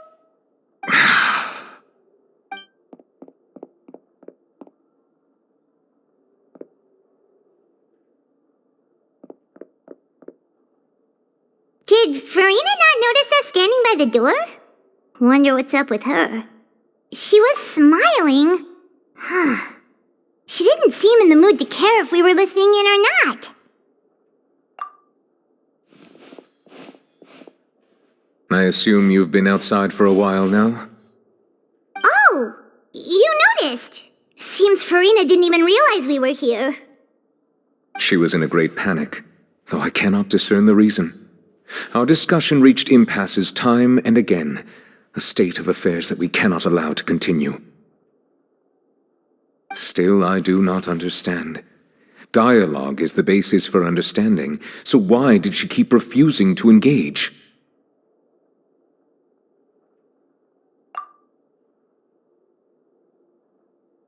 Everyone in her inner circle has noticed that she is hiding some secret. The issue is her attitude. I fear that she will not reveal anything unless absolutely forced to. We may have to create a situation in which she will have no choice but to speak. Oh? Like what? Normally, people will only reveal the truth when standing trial. Perhaps we must have the Hydro Archon experience just such a scenario. But Farina's seen so many trials, and she's really good at dodging questions. How do we make sure that she won't just slip away at the first chance she gets? We will need to consider this thoroughly, join forces with various parties, and then do what we can.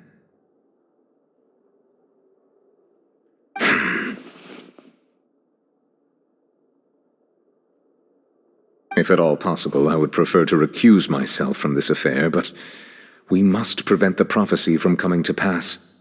This may be cruel to her, but all Fontaine is in crisis.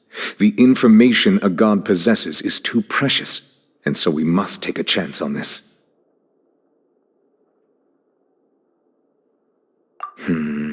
But who will lend us their aid to do such a thing?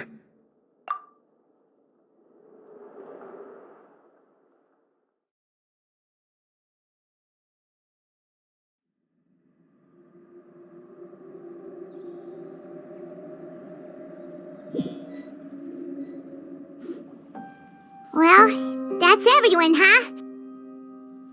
Speaking of which, it was pretty smart of you to think of hiding here.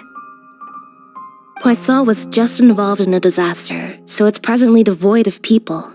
That naturally makes it the best choice. And here you are drinking tea like it's the most natural thing in the world, huh? That's what families should do. Sit and enjoy a leisurely time together. It's nice to enjoy tea here, you know? Care for a cup?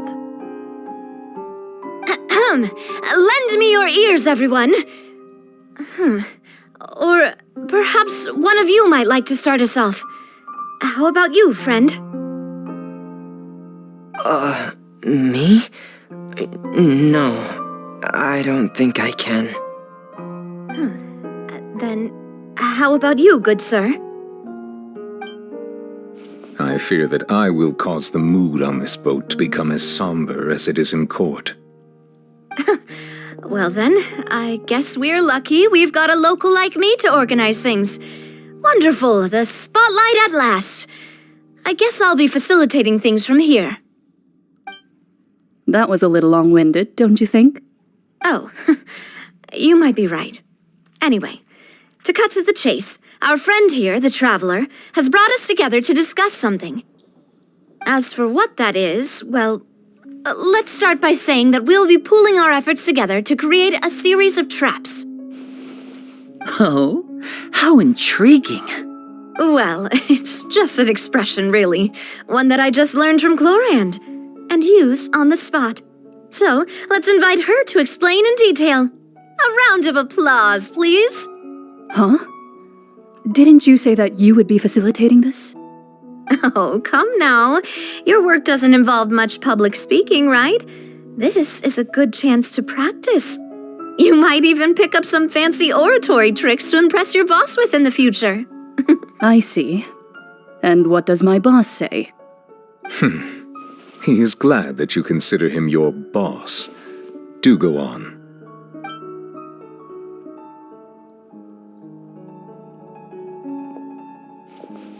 In that case, do any of you have experience hunting? Not that I recall. Fremine and I once used a wooden stick in a basket to catch wild rabbits when we were younger. As for Lynette, oh, right. You were sick that day, weren't you? I've also gone diving to catch some fish before. Does that count? I'm afraid not. You may or may not have heard, but Fontaine once played host to a group known as the Marechaussee Hunters. Though that was their name, they did not hunt animals, but rather various monsters left behind by the ancient dynasty of King Remus. Today, Fontaine's monster population has already thinned greatly, so the hunters have blended back into society, taking up arms in other lines of work. They even left a unique methodology of hunting in their wake. A trap comprises of the following components: bait, a trigger, and a containment device. Sometimes a lethal implement will also be necessary to deal with the prey.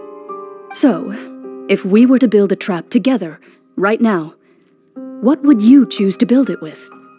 For me, I would prefer something basket-shaped. Pigeons and rabbits will see the bait and naturally enter the snare.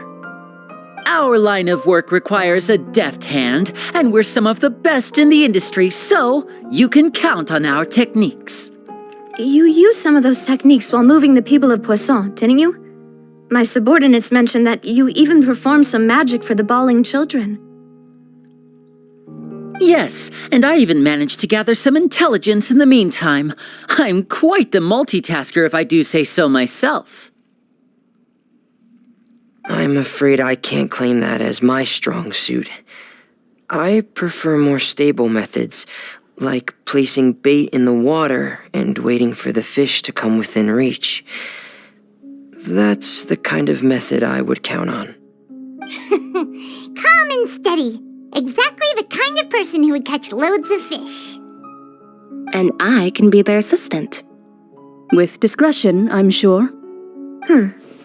I'd probably use some sort of mechanical animal. Papa once bought me some small clockwork squirrels, mice, and such. When placed in the forest, they can attract others of their kind. I remember that you liked those too, didn't you? I did.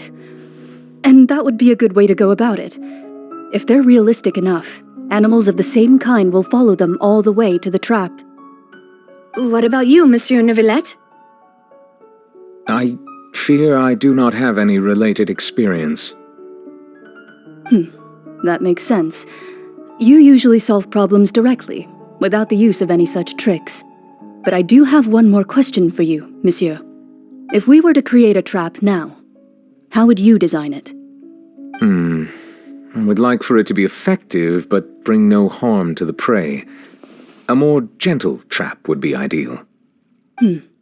Kind as always.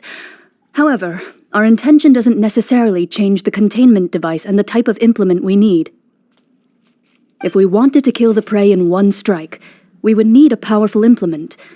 However, that also goes for prey that must be captured and safely contained. Wait, why's that?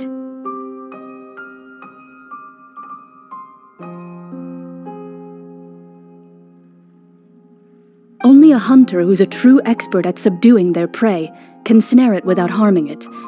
The line that divides life and death is often exceedingly thin. So are we going hunting together?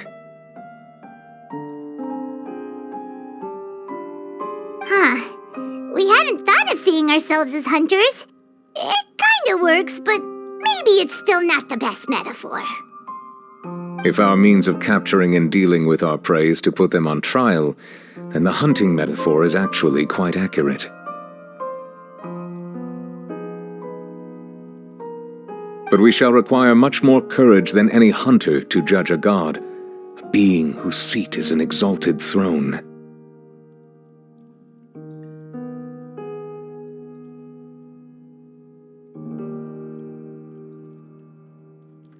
Oh, so that's what's going on. Sounds very interesting.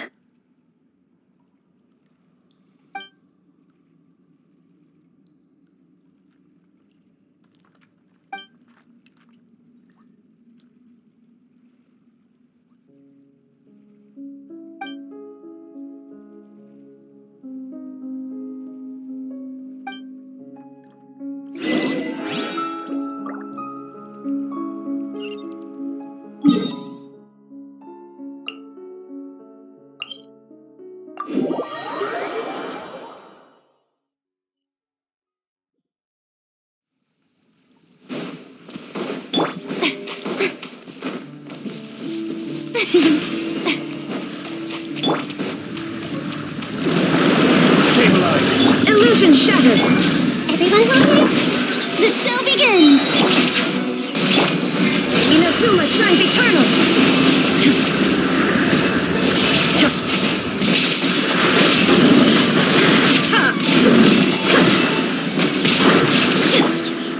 Gather! There's no escape! Hey! Everyone hold hands! Make yourselves at home! Let the world collide! Shine down! This is order. Now you shall perish!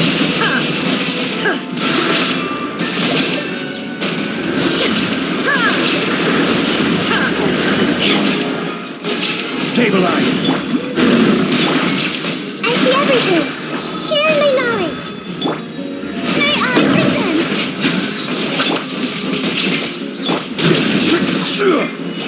Gather! Illusion shattered! Torn to oblivion!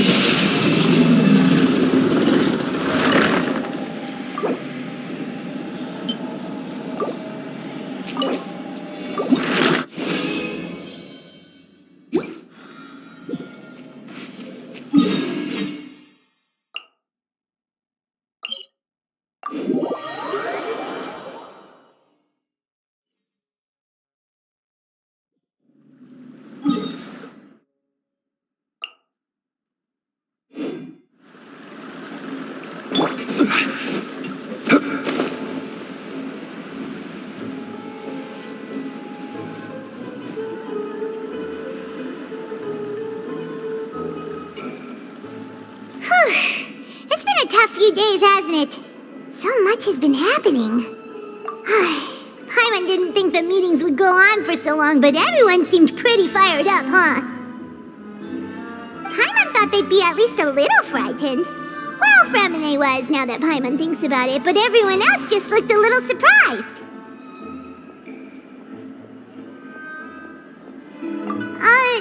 Well... It's hard to say.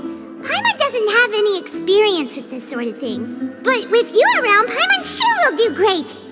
After all, you're the most reliable person in the world, aren't you? Huh?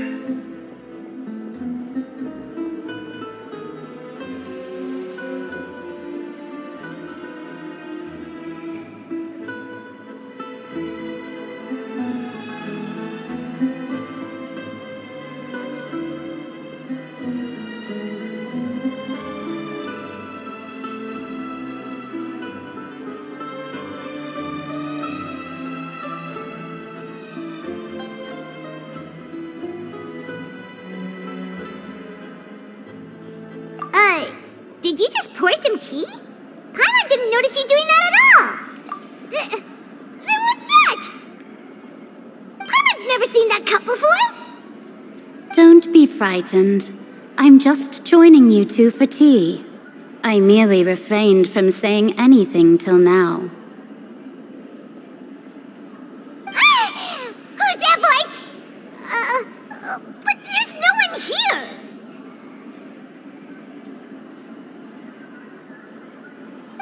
Ah, have you forgotten me already? Wait, you are familiar. You're the voice we heard from the sky in Sumeru. The voice from the sky, I fear that description is wrong. Though, not completely wrong. You're feeling lost now, just as you were feeling previously. I sensed that confusion and thus came to you. Guiding people is an irresistible hobby of mine, after all. Consider me a passerby, just accepting a commission from my friend's disciple on a whim.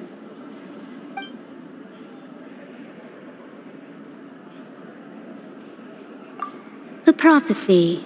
Yes, what has been prophesied will be fulfilled.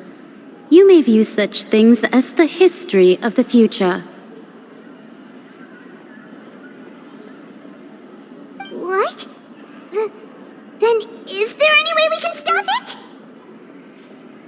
I believe you have witnessed a failed attempt with your own eyes. Can everything in Tevat so easily be changed? Ah, so you've caught on. Just as prophecies are usually only the future as seen from the perspectives of the gods, could things be happening in hidden corners where the gods' gaze does not fall? Are the things that you shall see different from the fate that the gods perceive? What is she talking about? It all sounds really impressive and important and stuff, but it also sounds kinda scary. I believe that you understand, right? Some things are insignificant, but others you must reach out to change. Ultimately, fate shall serve as your only guide, no matter what will happen in Tevat's future. All you need to do is to play your part. This was good tea, by the way. Thank you for your hospitality. Well, that'll be all for today. The voice. It's gone.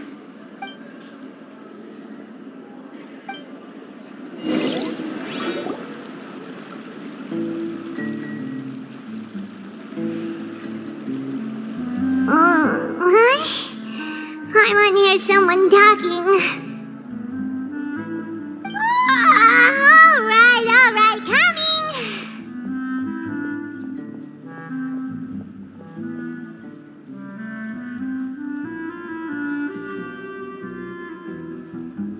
Hey, it's you who's getting lazy, okay? Well, I see I've walked in on some lively banter.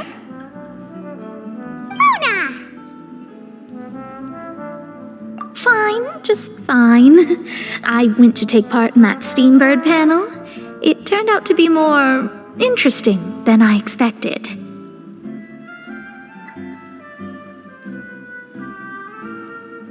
Not all Fontanians are pessimistic about this.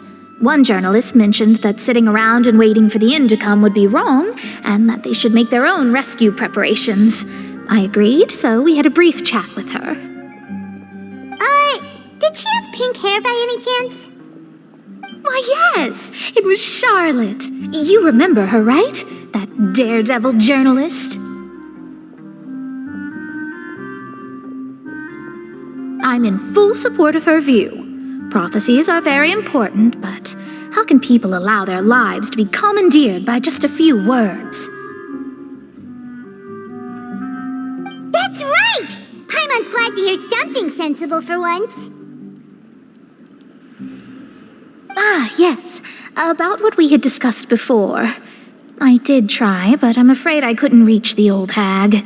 I'll try again tonight, but I wouldn't get your hopes up.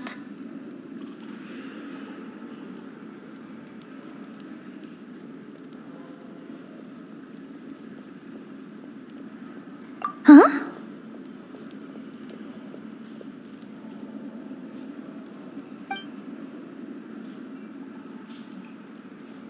Goodness gracious. Are you serious? She said that even the god's gaze has blind spots. Pretty bold if you ask Paimon. Most people would believe the gods to be all-knowing, right? The Hexen Circle members are certainly anything but ordinary. As for the mage named N, the old hag has mentioned her a few times. She said that N's sense of direction is incredible, and that she loves guiding those who are lost. But I've never met her, and if she were still alive, she'd be... well, suffice it to say that the hag's at least a few hundred now, and N's been around for longer than that. Whoa, the Hexen Circle sounds like a scary group. But they must really stay in shape to live so long. Their abilities alone are pretty terrifying. If she came to see you personally, then the problem you're facing must truly be of great importance. Well, it's not like Paimon could understand anything she said. Yes, she was quite cryptic, but I suspect she means that there is still a way to turn things around. She didn't say when or what that would be, though, so... Perhaps it is something that you cannot know right now.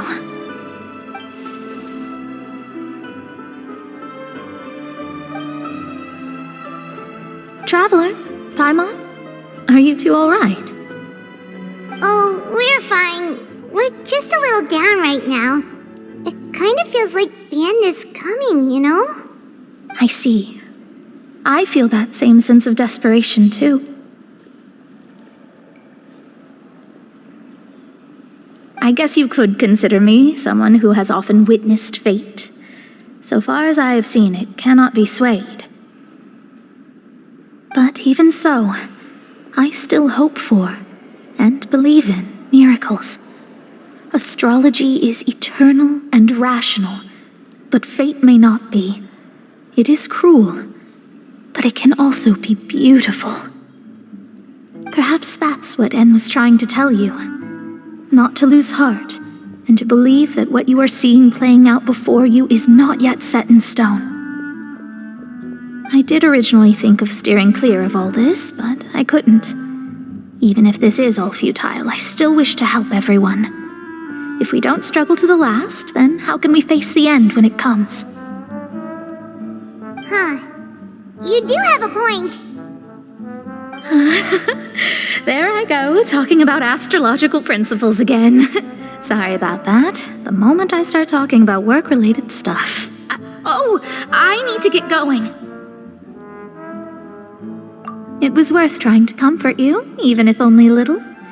I believe that you'll help those who are struggling in the same way I did. I suppose that might be why we always seem to meet by coincidence.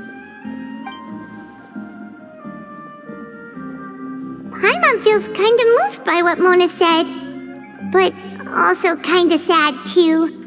Hey, Traveler, Paimon suddenly feels like going outside for a walk. Let's go. Let's walk around the city, shall we? There's a few spots we always like to walk by.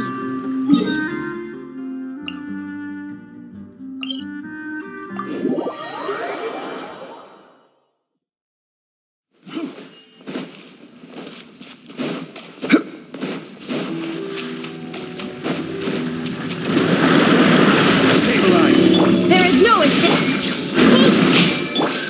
The show begins! Let my name echo in Order guide you. Shine down!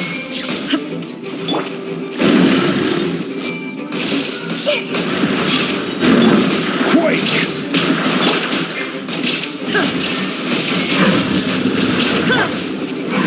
Everyone hold hands! Solidify! Illusion shattered! Make yourselves a move!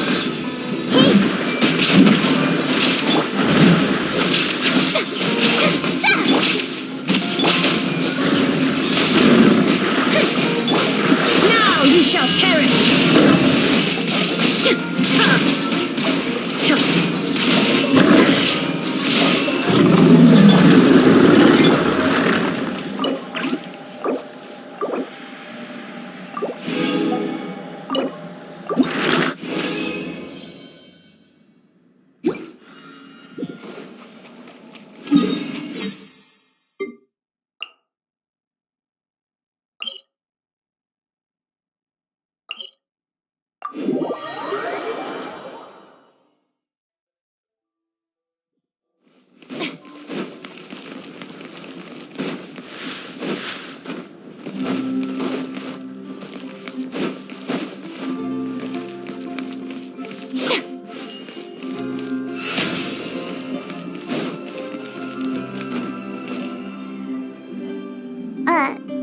Huh? Our names are written in this newspaper. What's going on? Let Paimon see! The underwater stronghold, the Fortress of Meripede, has continued in its noble autonomy, but that does not mean that others cannot interact with it. My recent attempts to enter the fortress bore little fruit. Huh. Guess Charlotte still hasn't given up on that.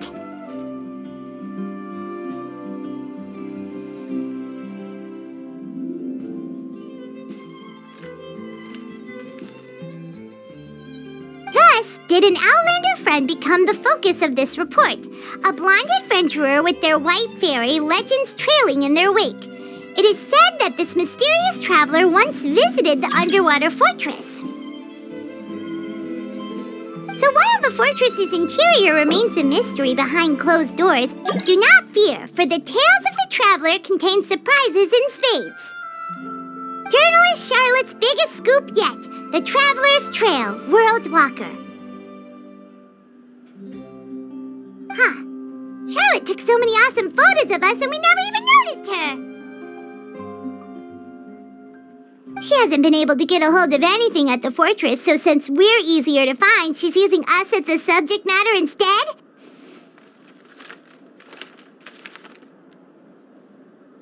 Ugh, seriously?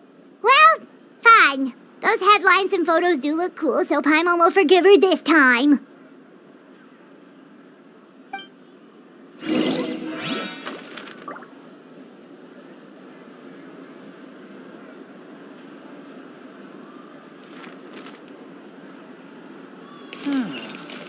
So these are the kind of...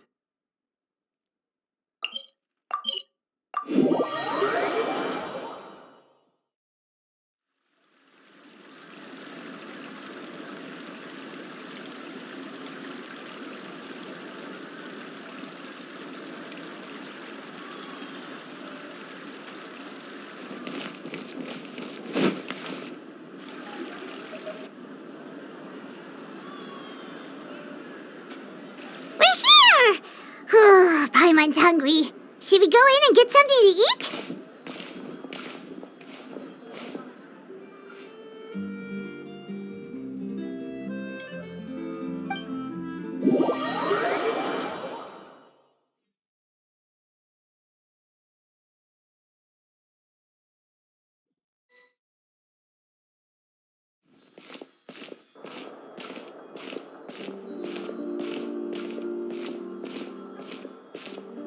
Hey, quick!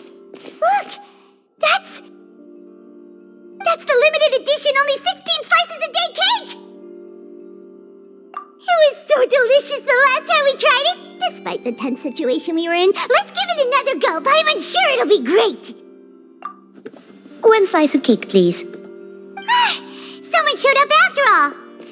Oh, wait, you're the one from the Palais Mermonia. Oh, are you here to buy cake too? It seems Monsieur Neuvillette was right. You really can eat. Wait, did he really say something like that? That's right. Even he has his own preferences when it comes to food. As for me, I love the cake and coffee here. Do you come here often? Usually every day. Every day? It's part of my daily schedule, apart from work. I shall have my cake and coffee. Then what if someone told you one day that this place would be closing soon, and you wouldn't get to eat cake here anymore? What would you think? But why would it close? Well, Paimon doesn't know either, but maybe the waters will rise tomorrow. You know, like in the prophecy. Oh, the prophecy. To be honest, I haven't paid much attention to that. No, still, even if there'd be no more cake tomorrow, that wouldn't keep me from having some today. No, it's the same for eating in general. You might not be able to eat tomorrow, but if you can do so today, then you should carry on. That's what people call living, you know. Huh. Don't be sad. Excuse me, could I have 2 more slices of cake to go? These 2 slices are for you. Sijuin said that this kind of expression you're making is what humans call being sad. Oh, you know Sijuin? I sure do. She was born before me, and she sometimes comes to the surface to teach us things about humans. She said that humans are creatures that are saddened easily, yes, and you can only lift their spirits by feeding them delicious food. So please try the cakes here. I've got something else to do, so I'll be going now. You two try to stay in a good mood after eating, all right? Bye.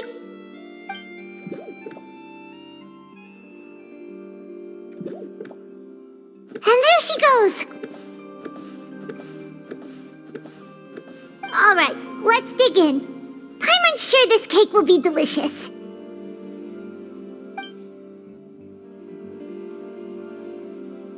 It's more delicious than last time, and the flavor gets even better with a sip of tea. It sure would be nice if we could come again tomorrow. Sure would be nice if we could always eat delicious food here.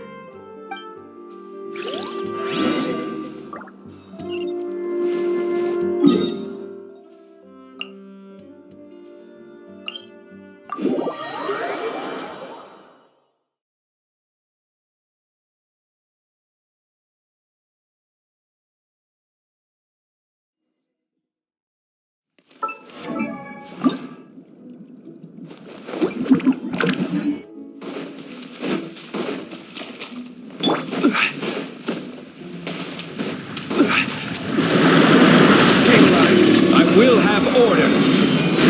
Shine down! I see everything. Share my knowledge. Everyone hold hands.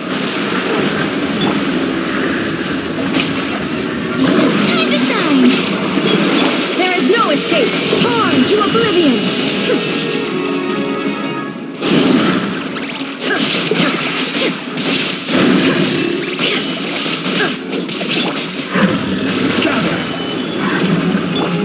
Illusion shot. Hey! The Temple of Wisdom.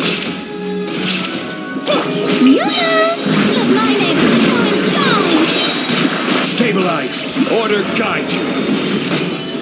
Shine down. Inazuma shines eternal.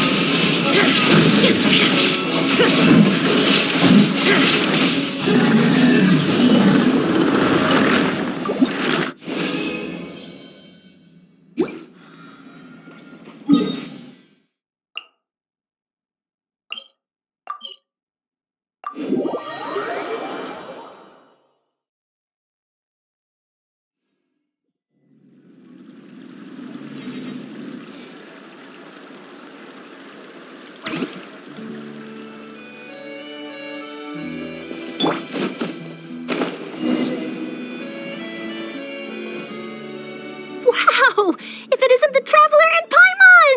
Oh, have you seen the article I wrote about you?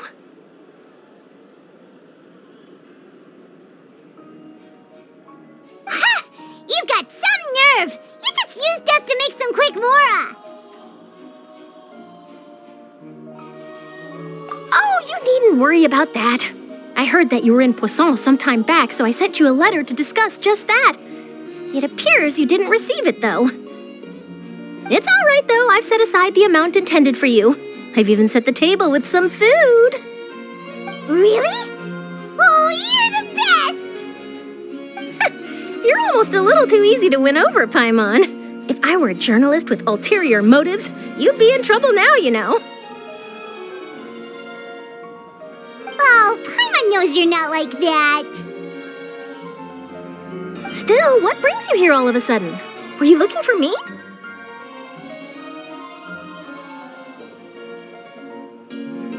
When Mona mentioned you, we thought of coming to see you at work. I see. It seems you've already bumped into Mona here in Fontaine.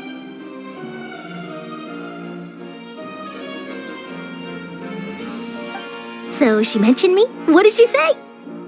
She said that you're a real daredevil of a journalist. Nice. In which case, can this daredevil journalist dare to request an exclusive interview with the legendary Traveler and Paimon? Huh? So your article in the paper today doesn't count? Oh, of course it doesn't. That was more like live photography. What I'd like to do is dive deeper and ask you to talk about the things you've seen and experienced. Yeah, are we even qualified enough? Why not? If I say you're worth an interview, then you're worth it. But not right. Oh, in that case, we'll just chat when you have the time then? Oh, so that's a yes? Ooh, splendid! I'll tell the editor-in-chief immediately. I'll have to apply for lighting, a venue, some props, and... Whew, so much to get done now. Talk to you later. Wait, Charlotte, Paimon's still got a question for you. And what's that? If, just for example, Fontaine were to be flooded tomorrow, What would you do today? Huh. That's the prophecy you're talking about, isn't it? I mean, I do hear about it often, but I've never once thought that the day could be tomorrow. If you're seriously asking, then I might try and think of a way to leave Fontaine. Oh, but I'm still a journalist first and foremost. That means I have a duty to be reporting from the scene. And secondly, I wouldn't forsake my homeland that easily. From what I've seen, most people don't know what they'd do should the worst come to pass. In truth, it might be better just to behave like normal rather than worry over such an end.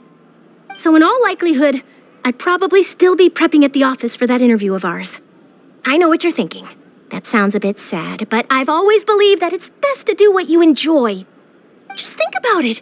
If this nation really were to be suddenly destroyed tomorrow, but I still successfully finish an exclusive interview with a truly unique person, then the story I would wind up writing would truly be timeless. And then do you know what I'd do? Well, I'd write that story, send it for printing, and use messenger pigeons to get copies out to the various nations as soon as possible. I'm not a dreamer, nor am I a workaholic, but I do love my job, and I'd be proud of leaving such an article behind. I guess you could say that I was born to be a journalist. But anyway, that's my answer. And on that note, I'll get back to my preparations. That's so nice. All of a sudden, Paimon actually kinda envies her. Anyway, let's go and take a look at the sea, shall we?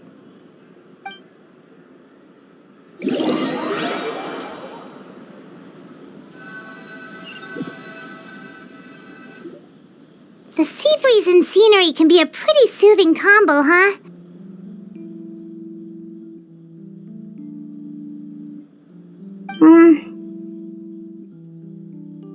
Paimon's been thinking.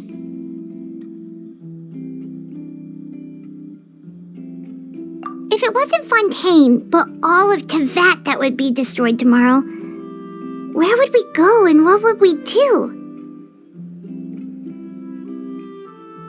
No, Paimon should ask, if you could choose, what would you like to do?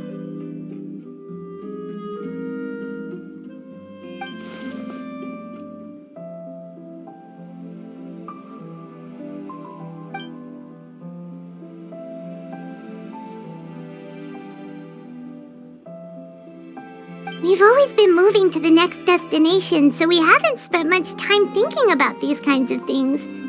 We didn't have to either, with us always being on the road and whatnot. You mean, still traveling? Huh. Wait, isn't that what we've always been doing?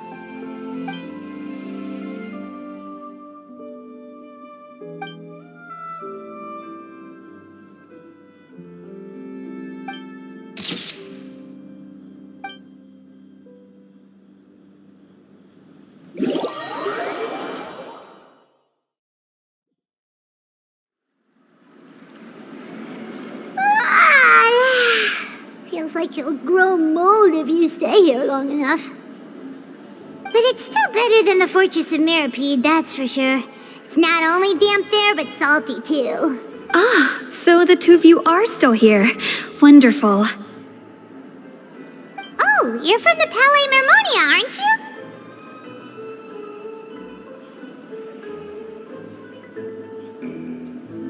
you? Yes, I'm Isadora. Monsieur Nervillat sent me to look for you two before. I heard that afterward you went to the Fortress of Meropide. Not at all. I'm well aware that you're friends of his. Actually, I'm here to pass along a message from him. Yes, inside the Opera House. The Maréchaussée Phantom has declared the incident a small-scale riot. A riot? Well, that said, I don't personally think it was that serious.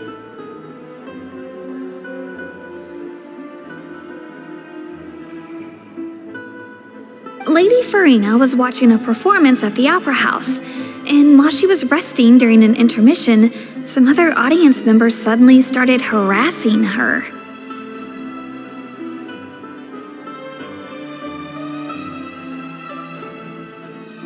loudly accusing her of doing nothing about the prophecy crisis.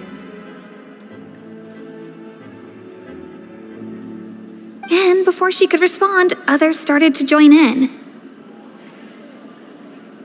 The crowd continued to grow, and protests against the Hydro Archon started to break out. So people have started to put the blame on Farina. Guess they finally found an outlet for the pressure they've been under due to the prophecy. I agree. People will naturally rely on gods, as is customary. But the moment people feel threatened, gods are also the first to be blamed. So what happened after that? Is Farina okay? Seeing that the situation was spiraling out of control and that further argument was pointless, she claimed that she'd gotten tired of this and left in a hurry. The Marechaussee Phantom had their hands full maintaining order and did not catch where Lady Farina had gone. Only when things had stabilized did we realize that she had gone missing.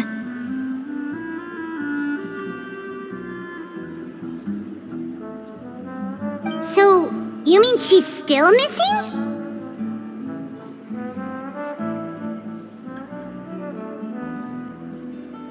That's right. The Marechaussee has dispatched many people to search for her, but we don't have any leads yet. That said, I don't think there's much to worry about. She is a god after all. Even if she were to fall into the hands of rioters, what could ordinary people do to her? Good. Monsieur Neuvillette sent me to tell you about the situation, but he didn't say anything else.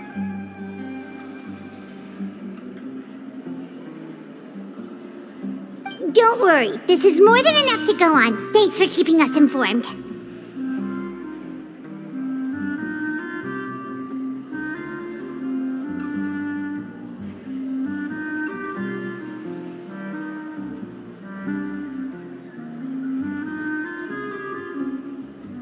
Ah, is that so? Well, all right then. In that case, you two take care. I'll be heading back to the Palais now.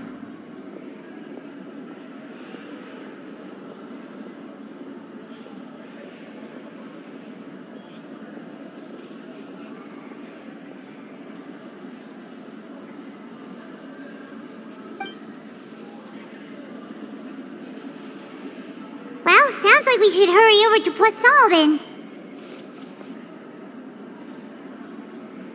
If we know Farina, she won't try to fix things in this situation. Instead, she'll look for a place to wait out the heat. And as we also know, she may be loud and dramatic, but she doesn't have a heart of stone.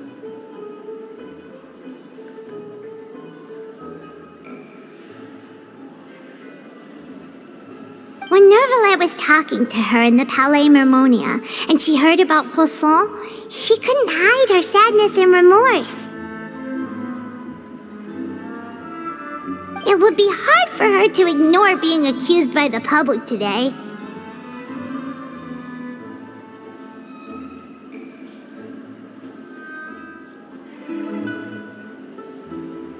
Paimon thinks Farina's probably taken the opportunity to slip away to Poisson and try to relieve the sense of guilt that she's feeling.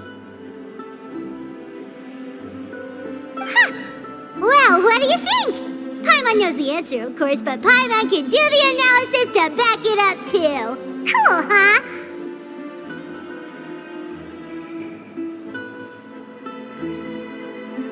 In that case, there's not a moment to lose. Poisson, here we come!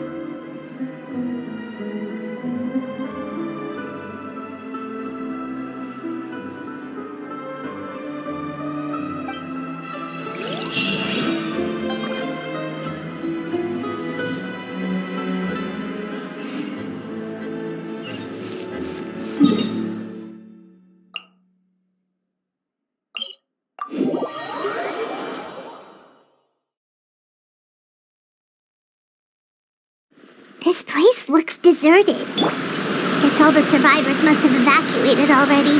All that's left...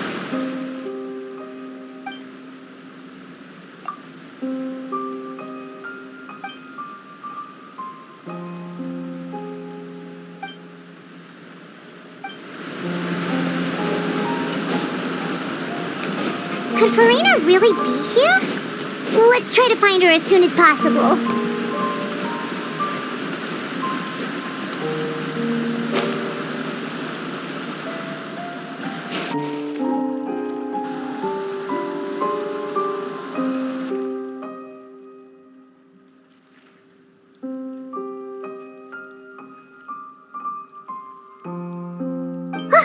That's Farina, right over there. She really is here all on her own.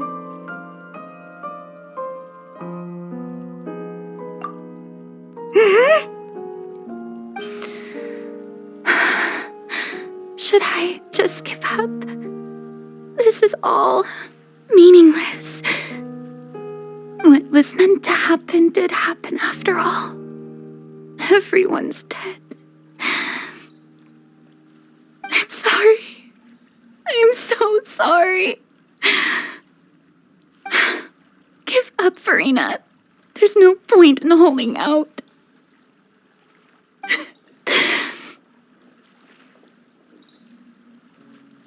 I'm sorry.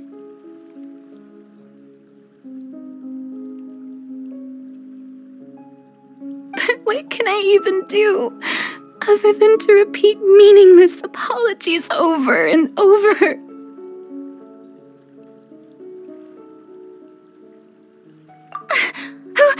Who's that?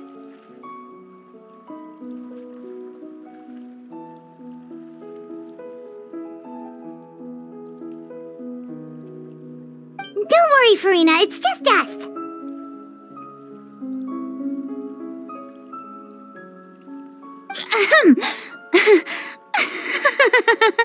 So it is you, blonde traveler from another land. Why, I almost thought you were someone from that mob of my ignorant subjects, come to kneel and beg for my forgiveness.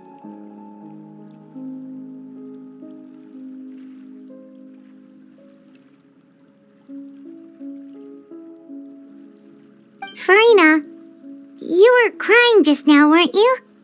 The tear stains on your face are obvious. What do you mean, tear stains? Oh, I remember. The show at the Opera House earlier this morning was so moving. I'm still trying to process it. Who did that uncivilized rabble think they were? Disturbing my enjoyment of the arts.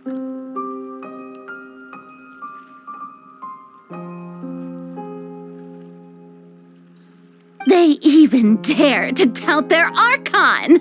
I must teach them a lesson. I can just imagine their twisted and frustrated faces once they realize that I'm nowhere to be found.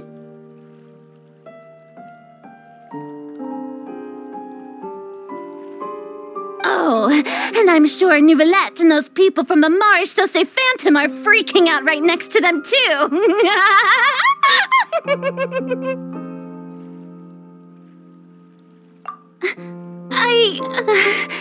Of course not. Hey, there she is! The Hydro Archon's over there! Quick, after her!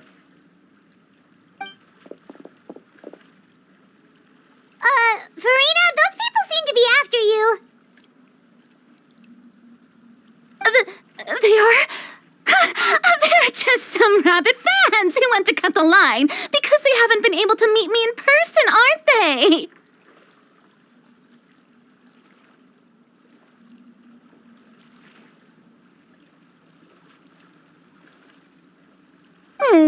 That's against the rules. I can't let them get their way.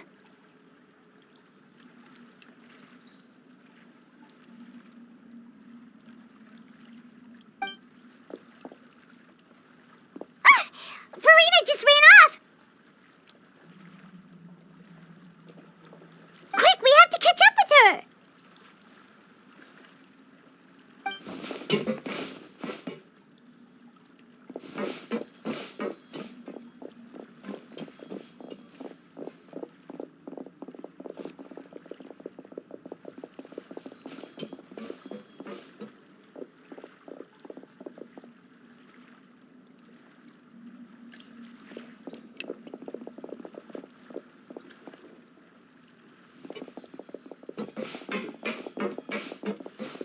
This should be the place, right?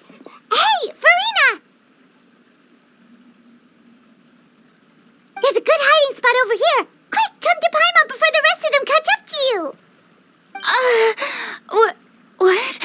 What is this place? Hurry, they're almost here. Fine. I suppose haste is warranted.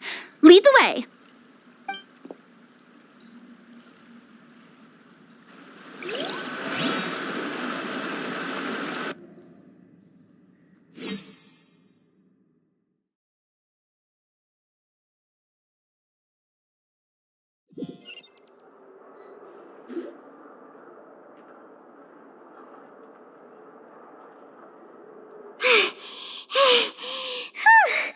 Paimon's exhausted.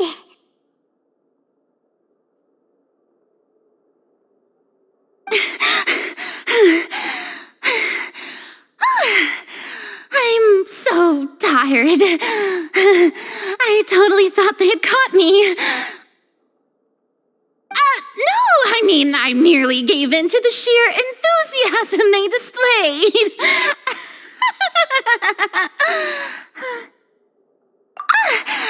You're right.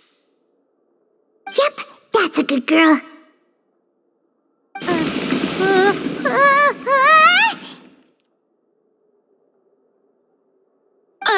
What's happening? The ground's shaking. Is it an earthquake? Yeah, a quake of this kind preceded the flooding in Poisson, didn't it? It can't be. It's happening again.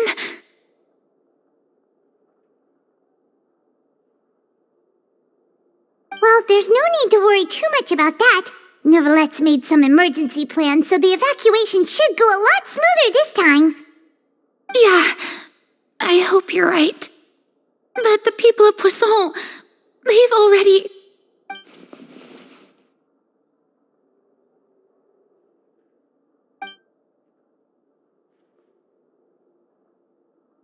It's true.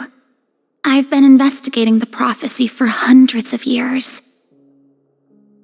I once had informants all over Tevat, searching for clues and feeding information back to me. I've tried all kinds of ways, too, to hold back the sea. Anything to keep the coastline from advancing. But all my efforts proved to be futile in the end. Really, the truth has been clear to me for a very long time. We cannot make an enemy of the divine. No matter what we do, the will of the heavenly principles will have its way, and the prophecy shall be fulfilled. Give up. I do love the sound of that phrase. It would mean finally coming to terms with fate, but also for me to finally be free. Indeed, I've thought about giving up so many times, especially after we almost lost Poisson. Fate is really unreasonable, isn't it? It has no heart and obeys no rules. The prophecy has only just started to come true, and so many people have already lost their lives. But just now, it all became clear to me. I still don't have the right to come to terms with fate on behalf of everyone else. As long as the final moment hasn't come, it's still not too late. Don't worry. I will keep hope alive for everyone until the very end. Well, that's enough for now. I got the impulse to play the stricken maiden, but honestly, considering my rank and station, that wasn't a good fit at all. Don't take any of what I just said seriously. How could I possibly let Fontaine fall to the whims of trivial prophecy? Come on! Paimon could have sworn you were actually being honest just now.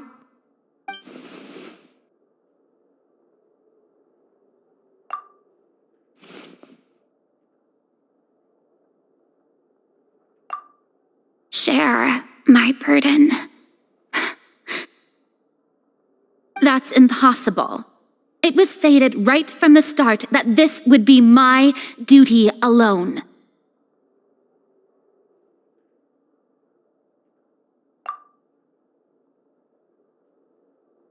A witness. Yes, I've heard that you came to Tevat from beyond the stars, yes. In other words, you never belonged here. And if Tevat is, in its entirety, a show on a stage, then you're just a spectator, aren't you? If that's the case...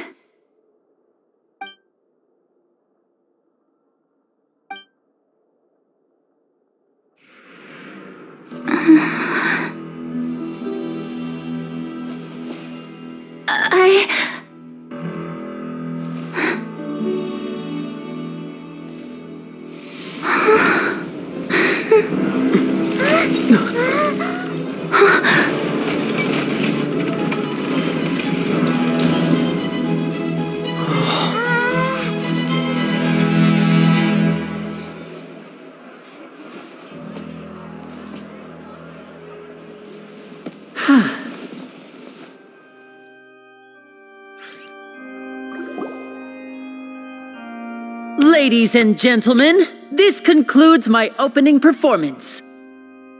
Now, without further ado, we may proceed to the trial of our god. So this is what it is. Yes, you deserve praise for the effort you took to raise the dramatic stakes. Do not forget, however, that I am Fosalor, the god of justice, the embodiment of justice itself.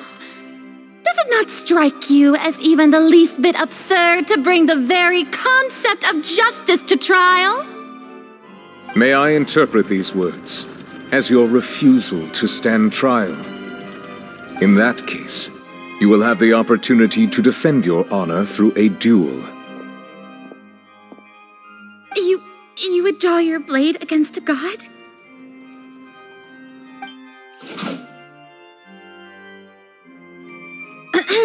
I see. It seems like you have made up your mind.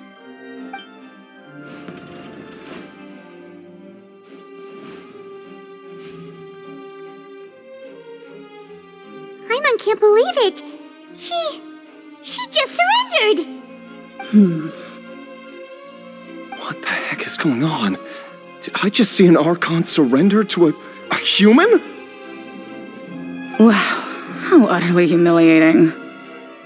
Lady Farina, what is the meaning of this? Shh! It would seem that there has been a misunderstanding. To be clear, the raising of both hands is not always an indication of surrender. Looking for excuses again, huh? I raised my hands just now to indicate my acceptance of the trial. No duel shall be necessary. I will admit that I've been running away for a long time.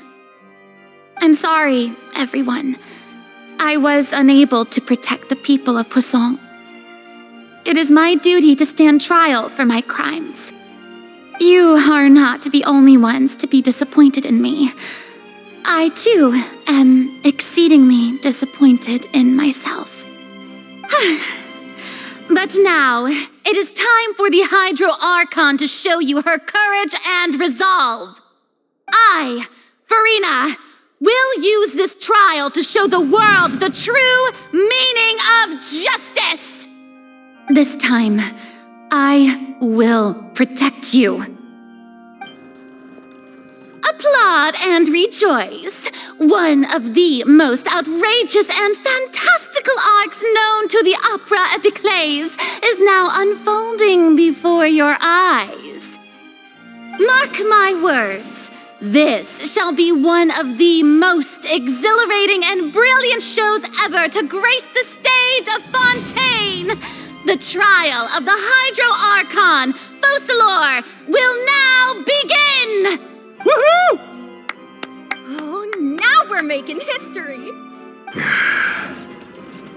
does it feel like Farina just took over the whole thing? Like, come on! Didn't she just get forced to stand trial for her crimes?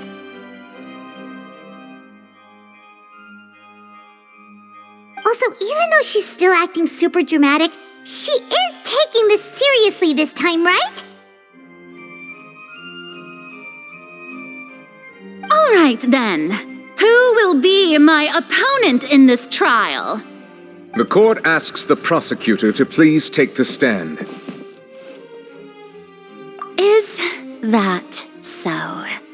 Very well. Then please speak, witness of Tivat, my accuser and fated opponent.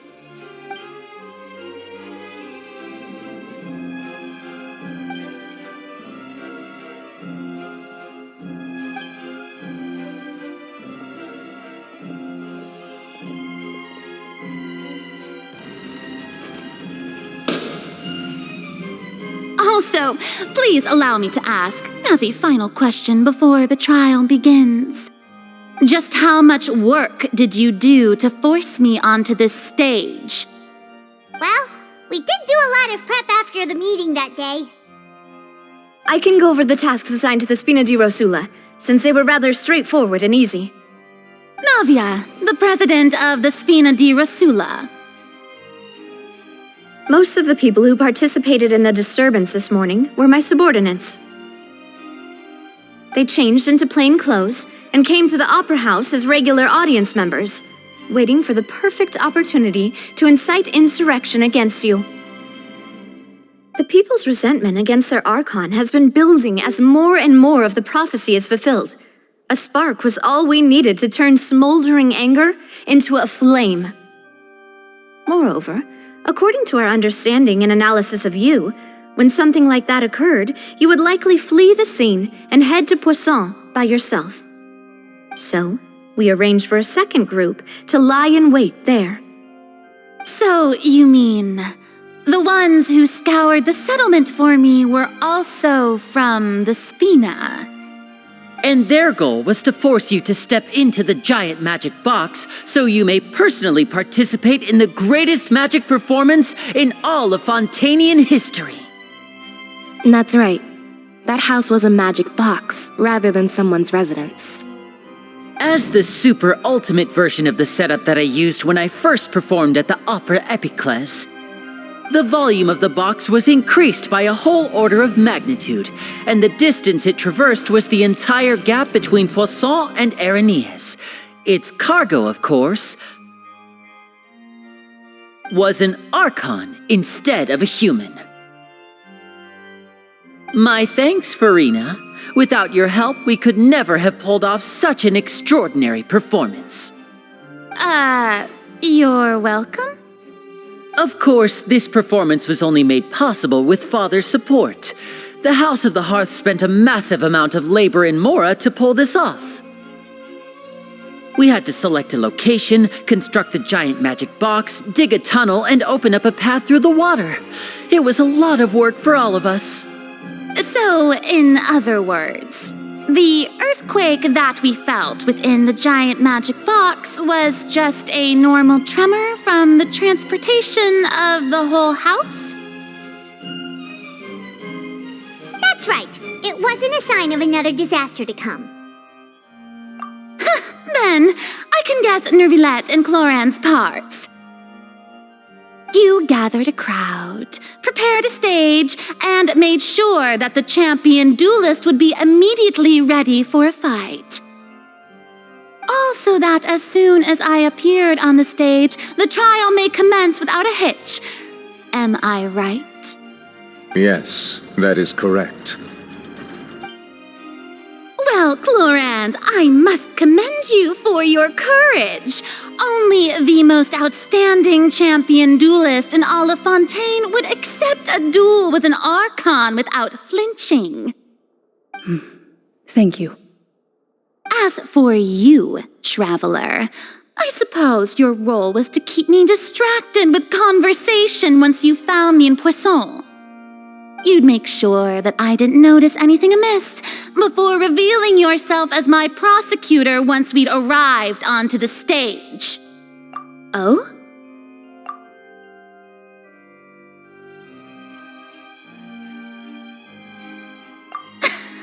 Is that so? Then I suppose I must have missed my final chance. It's fine. It matters not. What's done is done. The stage is already set, so there's no reason to disappoint the audience. Let's see this trial through to the very end.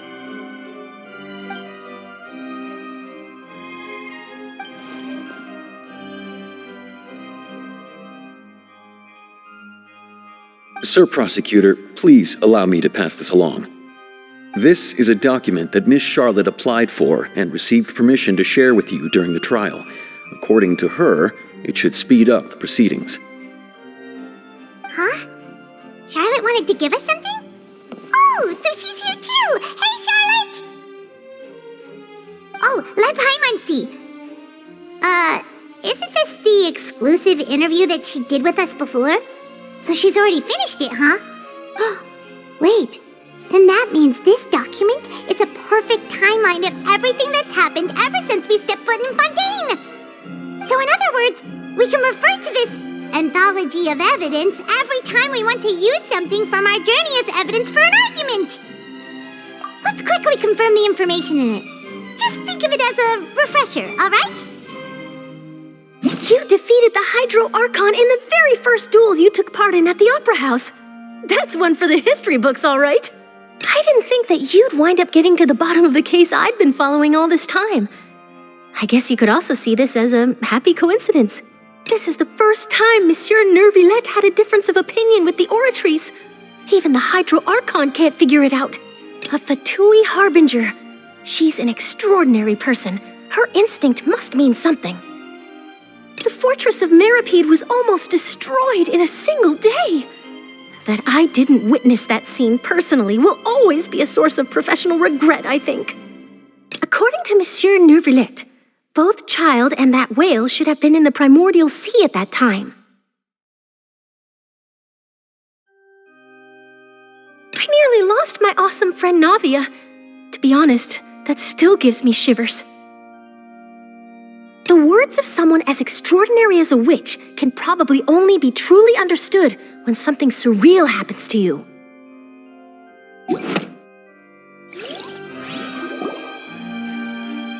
The prosecution and the defense are both in position.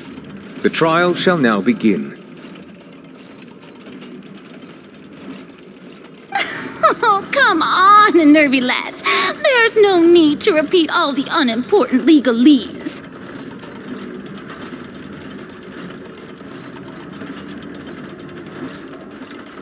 Just fast forward to the part where the prosecution lays out my offenses. As the defendant and the lead actress of this performance, I still haven't even been informed of my supposed guilt in all of this. Of course, it is only natural for humans to struggle to understand the actions of a god. However, you will need more than that to convict me of a crime. That's true, but my charge here is unrelated to your conduct as an Archon. Instead, I would like to charge you as a fraud who's never been the Archon in the first place. Wait, what was that? Lady Farina's a fraud?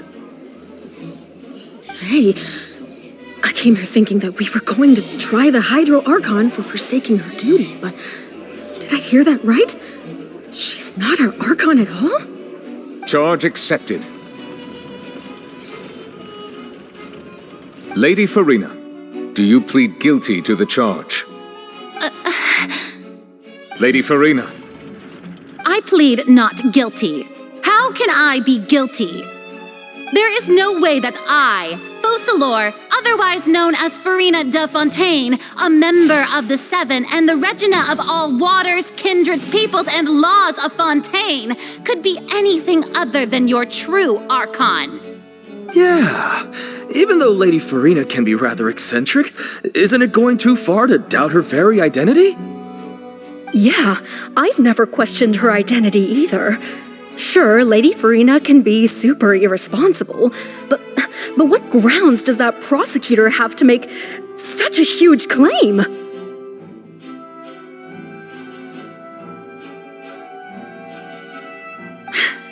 I have cause to believe that common sense will prevail in this case. Many of the members of the audience have known me as the Hydro Archon ever since they were born. There would be no fooling their memory. See? Even the Oratrice has decided to show me its favor.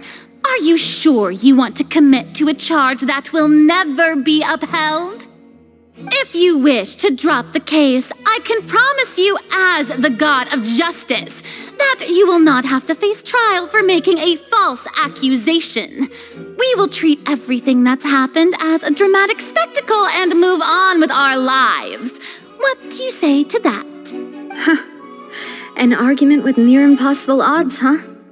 We have to not only refute Farina's claims, but also overturn the long-held beliefs of the people. Well, I tried to give you the chance to surrender. If you must persist, then let me ask. If you believe I'm not the Archon, then what manner of being do you think I am? And if I was not the Archon, then how did I manage to live for over 500 years?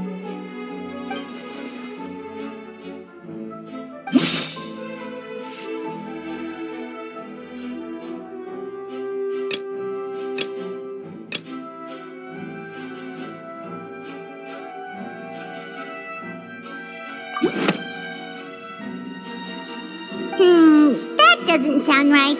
Paimon doesn't think this clue can be used as compelling evidence to build our case.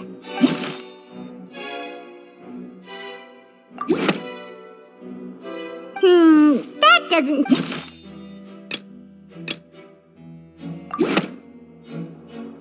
First of all, you may be a member of another long-lived race, which would allow you to naturally possess an extended lifespan.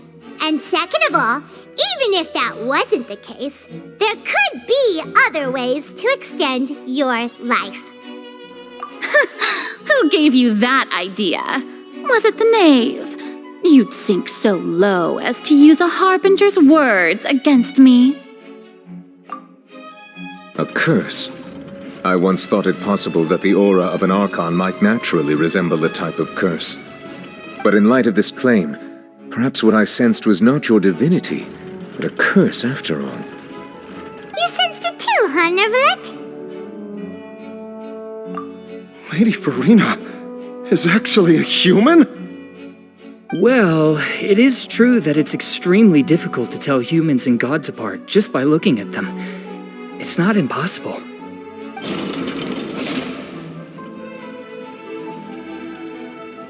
Well, don't start celebrating too early now. Even if I have been carrying a curse like you said, how does that prove that I am merely a human being? Besides, everyone knows that the main difference between a human and a god is the possession of authority. Gods can do what humans cannot. That's why they're worshipped as gods. For centuries, manifestations of my authority have served the nation of Fontaine. One need only to turn their eyes towards the Oratrice Mécanique d'Analyse Cardinal in this very opera house, or consider the endemnitium that is used in every aspect of life.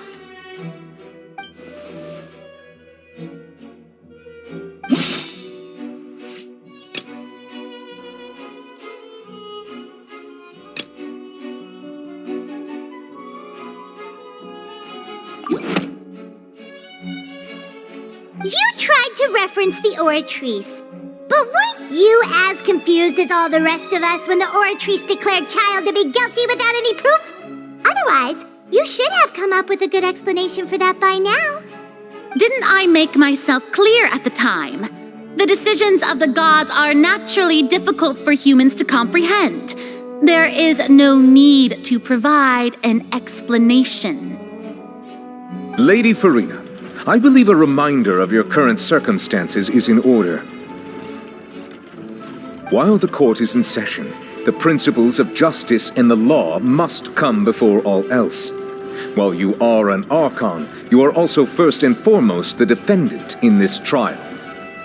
You will prove yourself unable to defend against the prosecution's charges if you continue to withhold vital information against the rules of the court. I never thought you'd use that kind of rhetoric against me. That was no trick of rhetoric, Lady Farina. I've merely reiterated the rules of the court. Rules that all should respect and follow. So, you neither knew why Child was declared guilty, nor did you understand the structure and operations of the Oratrice. Instead of having been created by you, the manifestations of authority you mentioned have been made by the real Hydro Archon, haven't they? The real Hydro Archon? Well, now you're really losing me. It is true that I did not know why the Oratrice gave out a guilty verdict that day. But the Oratrice handed out that verdict unilaterally, and it has been operating independently ever since it was first created. You can't argue that just because a divine creation is flawed, that the god behind it must also be no god at all. She's still throwing out all kinds of excuses. Seems like she's confident that we won't be able to produce proof that she has no power over the Oratrice. My power as an Archon. There are many ordinary citizens in the audience. How can I just carelessly demonstrate the formidable power of an Archon? If that poses a concern, I'm prepared to extend my protection to the audience. You don't need to go that far.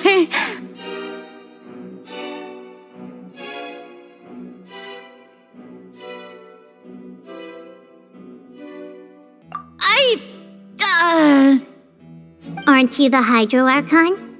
Or is it that you can't even wield the power of Hydro, much less the authority of a god? Indemnitium! Yes! It's all because of Indemnitium!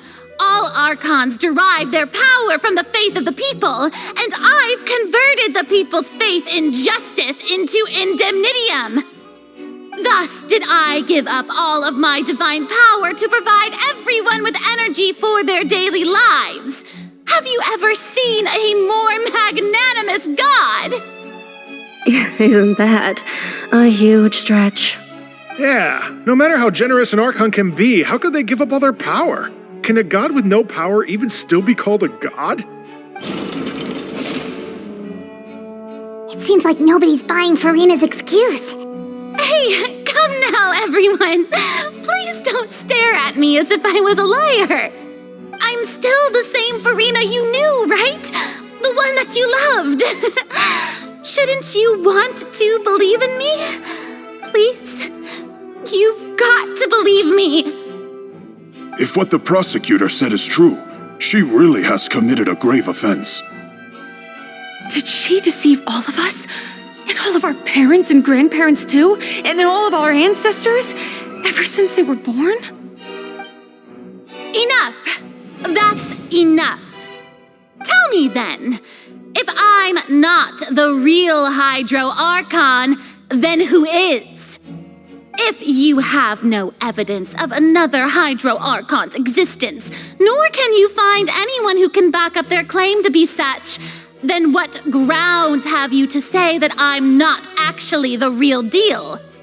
Wow, she came up with yet another argument. How can we refute her now? Seems like she really doesn't want to give up.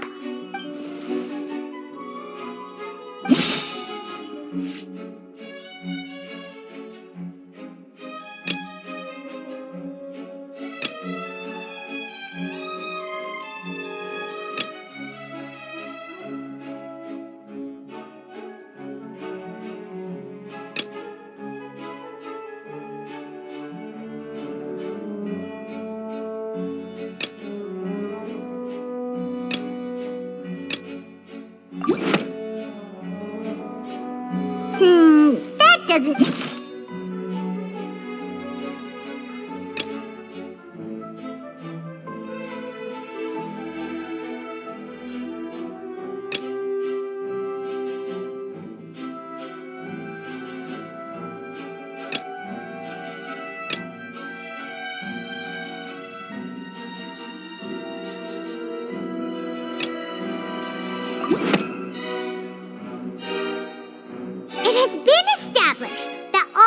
Fontanians can dissolve in water from the primordial sea.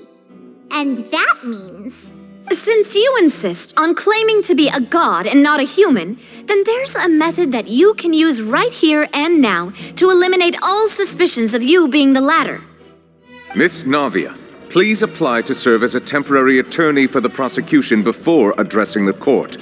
Though you act in partnership with the prosecutor, you must still adhere to proper procedure.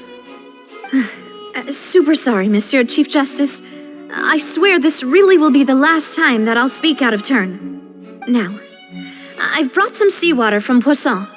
As everyone knows, a massive flood struck the area not long ago, taking many lives, including those of some of my closest friends. So, Miss Farina, would you dare to touch some of this seawater? If we are to believe that you are indeed the real Hydro Archon, touching this seawater would have no effect on you. All it should do is strengthen your case. But if you don't dare to touch it, then we would have basically proved the reverse. Oh, and I must remind you that after the disaster at Poisson, nobody wants to see any more people dissolve. I do hope you'll act prudently and choose the simpler path of admitting guilt. Navia from the Spina di Rasula. The Spina has governed Poisson for many years. I guess her suggestion is valid. If Lady Farina is indeed just a human, she's probably Fontanian like all the rest of us. Would she really dare to try?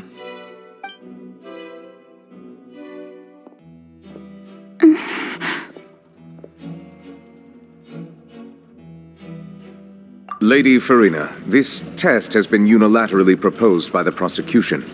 As it falls outside the realm of standard court proceedings, you possess the right to decline participation. Well, of course he had to tell her that. But refusing to participate is basically the same as a confession of guilt. She's just staring at the water without saying a single word. It really does seem like she's quite terrified of it. That could only mean... What's going on? Is she really planning to... that's not what we thought she would...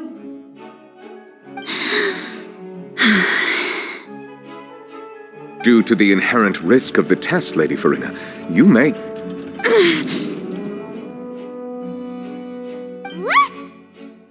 Hey!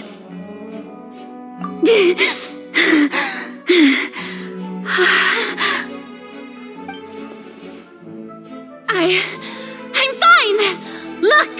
Look at me, everyone! My hand is still here! I haven't been dissolved! Will you believe me now? I really am your Archon! I'm nothing like a normal human who would fall apart as soon as they touch this water! Really? Was this not the most obvious thing in the world? Miss Siegewien? If you are present, Miss Siegewien, please come forward and attend to the defendant.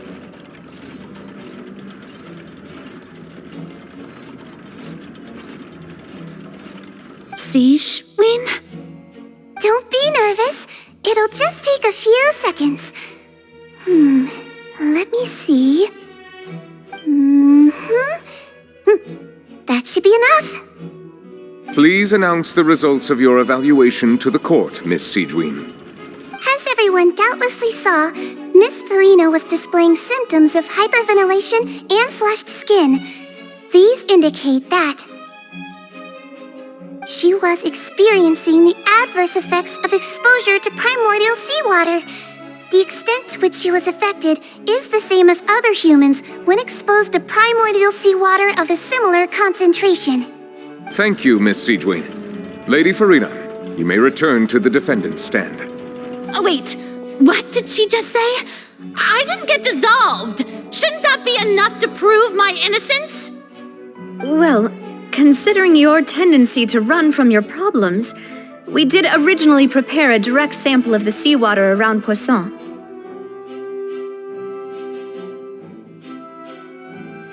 However, after extensive discussion, we exchanged it for a sample that is not concentrated enough to dissolve an actual human. After all, on the off chance that something entirely unexpected might occur.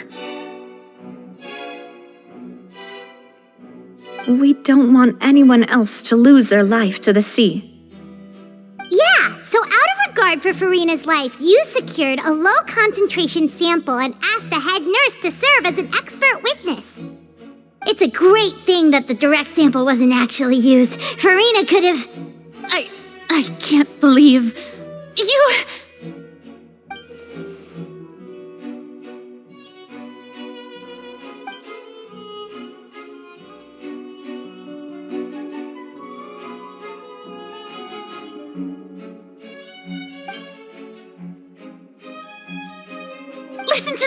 Listen to me, everyone. Please don't give me such cold and disdainful looks. What happened just now didn't prove a single thing. Think about it. How can you conclusively prove that an Archon can't also be affected by the primordial seawater? Also, if I was really just a human, why would I dare to just put my hand in that kind of water?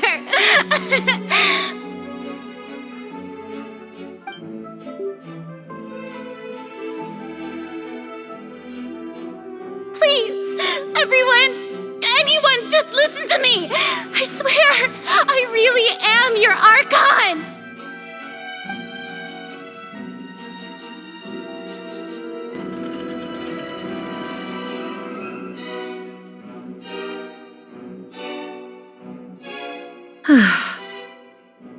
I don't think anything she says at this point will sway anyone. The odds are just too stacked against her now. With all the things that have been said, Paimon doesn't think there's any way left for Farina to win. I believe the time for arguments and presentation of evidence has come to an end. If there are no objections, we will move on to the final judgment.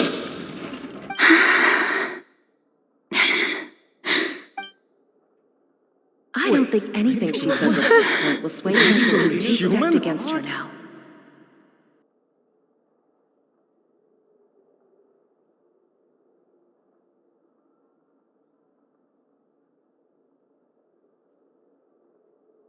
In my capacity as Chief Justice, I shall now render judgment on Farina's misrepresentation of herself as the Archon of Fontaine. As a human who knowingly deceived her fellow citizens, Farina is... guilty.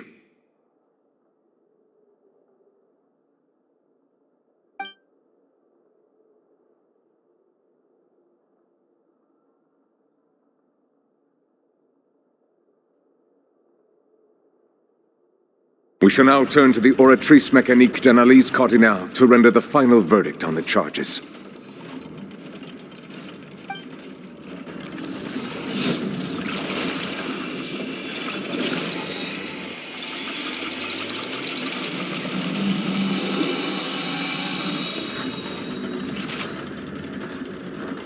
According to the judgment of the Oratrice Mécanique d'Analyse Cardinale, Farina is...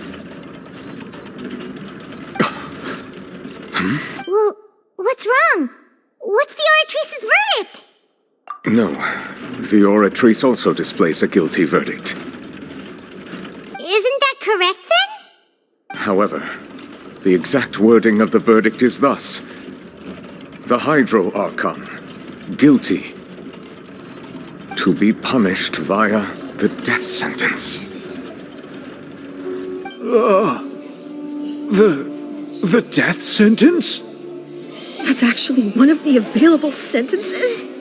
I've always thought that it was just a myth. The one and only time the death sentence has been handed out at the court, and it's been given to the very person we've worshipped as the god of justice? What an unexpected twist. Farina's been sentenced to death by the Oratrice? We just wanted to use the trial to show her the seriousness of things so she'd tell us the truth. How did things escalate this quickly?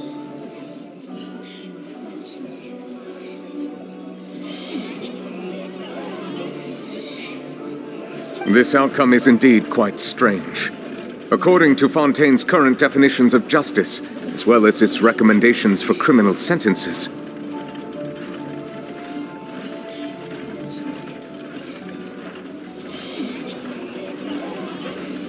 Is this sentence really appropriate for the crimes that have been committed? Yeah, even Fache wasn't sentenced to death by the Oratrice. You know, the real evil mastermind behind the serial disappearances case. Indeed. Not only is Farina's sentence overly excessive, the very point of our trial today was also to prove that Farina has never been the Hydro Archon in the first place. But now, the Oratrice seems to have deliberately invoked the title of the Hydro Archon. What does this mean?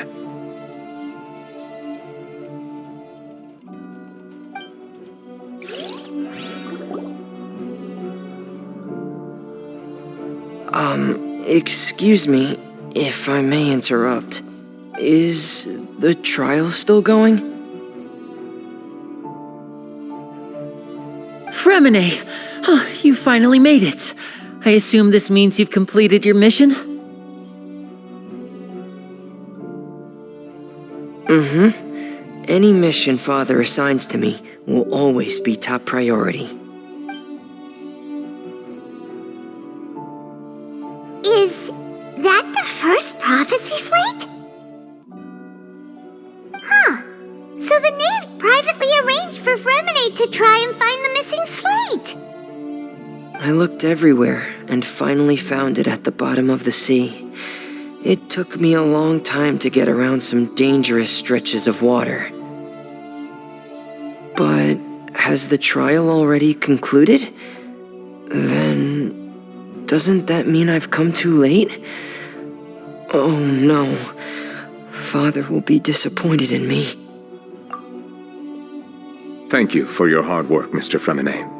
Please allow me to review the record left on the slate. Traveler, I believe that you have already seen the other existing slates, and would like you to come here and confirm their contents.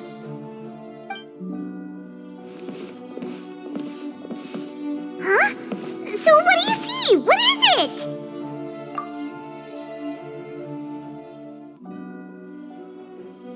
I believe I've now made sense of the Hydro Archon's crime. It has to do with Fontaine's lost history. Huh? Isn't the Hydro Archon just guilty of deceiving her people? Oh, wait, no, that's Farina, and we've already proven that she's not the Hydro Archon. So when you say Hydro Archon, do you mean the real Hydro Archon we've been kinda talking about? In truth, everything that you've encountered in Fontaine up until this point can be traced back to the contents of these stone slates. However, I'm uncertain as to how much sense they currently make to you. Okay, let's try to recall the contents of the other 3 stone slates. Paimon will do her best to help you remember.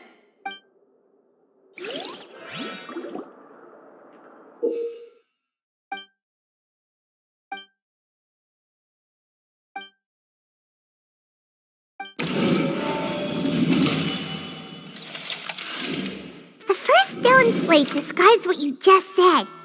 It seems to show the previous Hydro Archon using her divine power, and then the Oceanids turn into humans.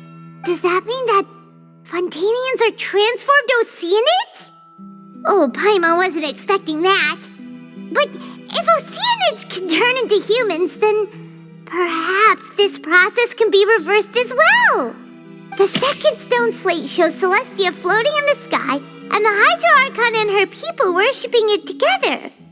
But the heavens still brought judgment down upon them. This must be the point when the Hydro Archon and the Fontanians were branded with their original sin. Does this mean that the original sin and the Hydro Archon sin are the same thing? The third slate shows the Hydro Archon sinking into the sea surrounded by many people. Huh. That reminds Paimon, didn't we also watch that happen to someone else? Well, the fourth slate is the prophecy the Fontanians have been talking about. People dissolving into the sea, the Hydro Archon crying on her throne, and so on. We didn't believe that such a crazy disaster could happen at first, did we? But after that incident, it was just a question of when and not if.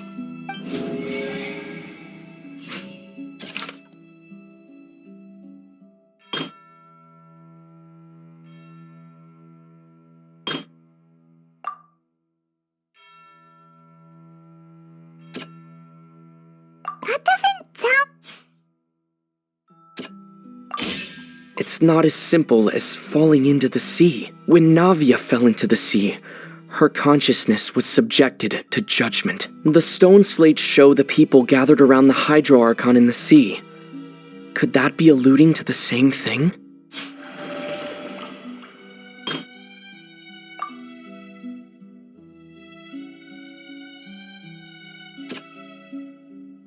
That doesn't...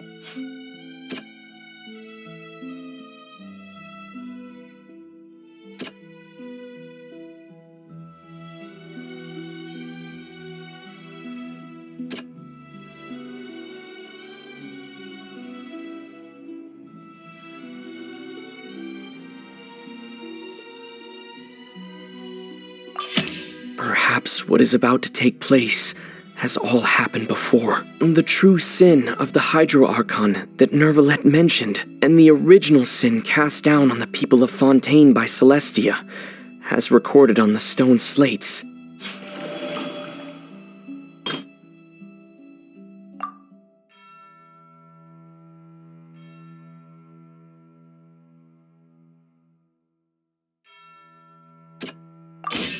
The prophecy from the stone slates found its way into society, but not many people believed it at first. The fortress of Meropide was nearly flooded with primordial seawater, which we know can cause Fontainians to dissolve.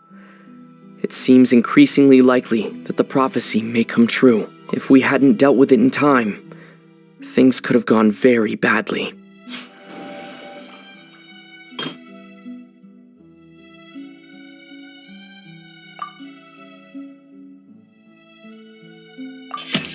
We know from the case of the serial disappearances of young women that Fontainians can be dissolved in primordial seawater, and this might be the reason that Fontainians can dissolve. They'll dissolve into the primordial sea but won't cease to exist. Their essence will flow in the seawater, converge, and take the form of an Oceanid. The Hydro Archon was sentenced to death in court, shocking everyone present. Perhaps this means that her sin was actually Fontaine's original sin. Navia fell into the water inside those ruins, and she nearly dissolved. She was surrounded by the people of Poisson in a court within her consciousness, and was forced to take part in a trial meant to make her stay. The eruption of the primordial sea at the fortress of Meropide was the surest sign that the prophecy was about to come to pass no matter what. The prophecy's contents can all be verified by recent events. If we combine what we know together, loads of truths should come to light.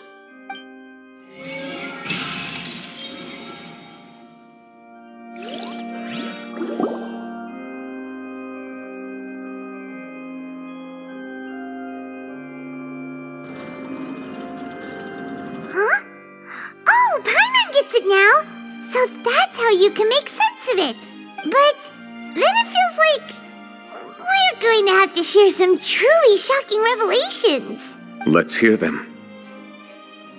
Incredible! Linny, did you hear that? We're not real humans. All Fontainians were originally created by the late previous Hydro Archon, with Oceanids as their basis. The evidence for that can be found in how only Fontainians could dissolve in primordial seawater, and how all the girls Vacher dissolved were also turned into Oceanids. Oh, and according to Navia, when she was about to get dissolved, she also saw everyone gathered around for a trial, all of them in the shape of Oceanids. Indeed. Yeah, and it follows from the content of the first slate that she probably angered Celestia by creating humans without prior permission. That could also explain why the Oratrice judged the Hydro Archon to be guilty. It's to account for that ancient sin. The Hydro Archon's true sin was creating us? And yet, after many hundreds of years, the Hydro Archon's creations have turned around to try to judge the Archon within the Opera Epiclese. Yeah, isn't the image image here just like when Navia fell into the sea? So wouldn't it be trying to show the image of the Hydro Archon also falling into the sea once the prophecy has been fulfilled in the fourth slate? In the end, the people will all be dissolved into the waters, and only the Hydro Archon will remain weeping on her throne. Only then will the sins of the people of Fontaine be washed away. Did Paimon get all that right? You've made some keen deductions. I must say, given how much you still don't know, it is impressive that you've already managed to connect so many pieces of the truth. However, while you were able to decode all the information on the slates, they've also been etched with an additional layer of hidden information using a different power source. When we were at the ruins, I tried to decipher the hidden information recorded in the slates. But since we only had 3 slates at the time, I was unable to come to a full conclusion. Now that the slate collection is complete, I shall make another attempt to decipher the narrative recorded within. If everything goes well, we should finally be informed of the unadulterated truth.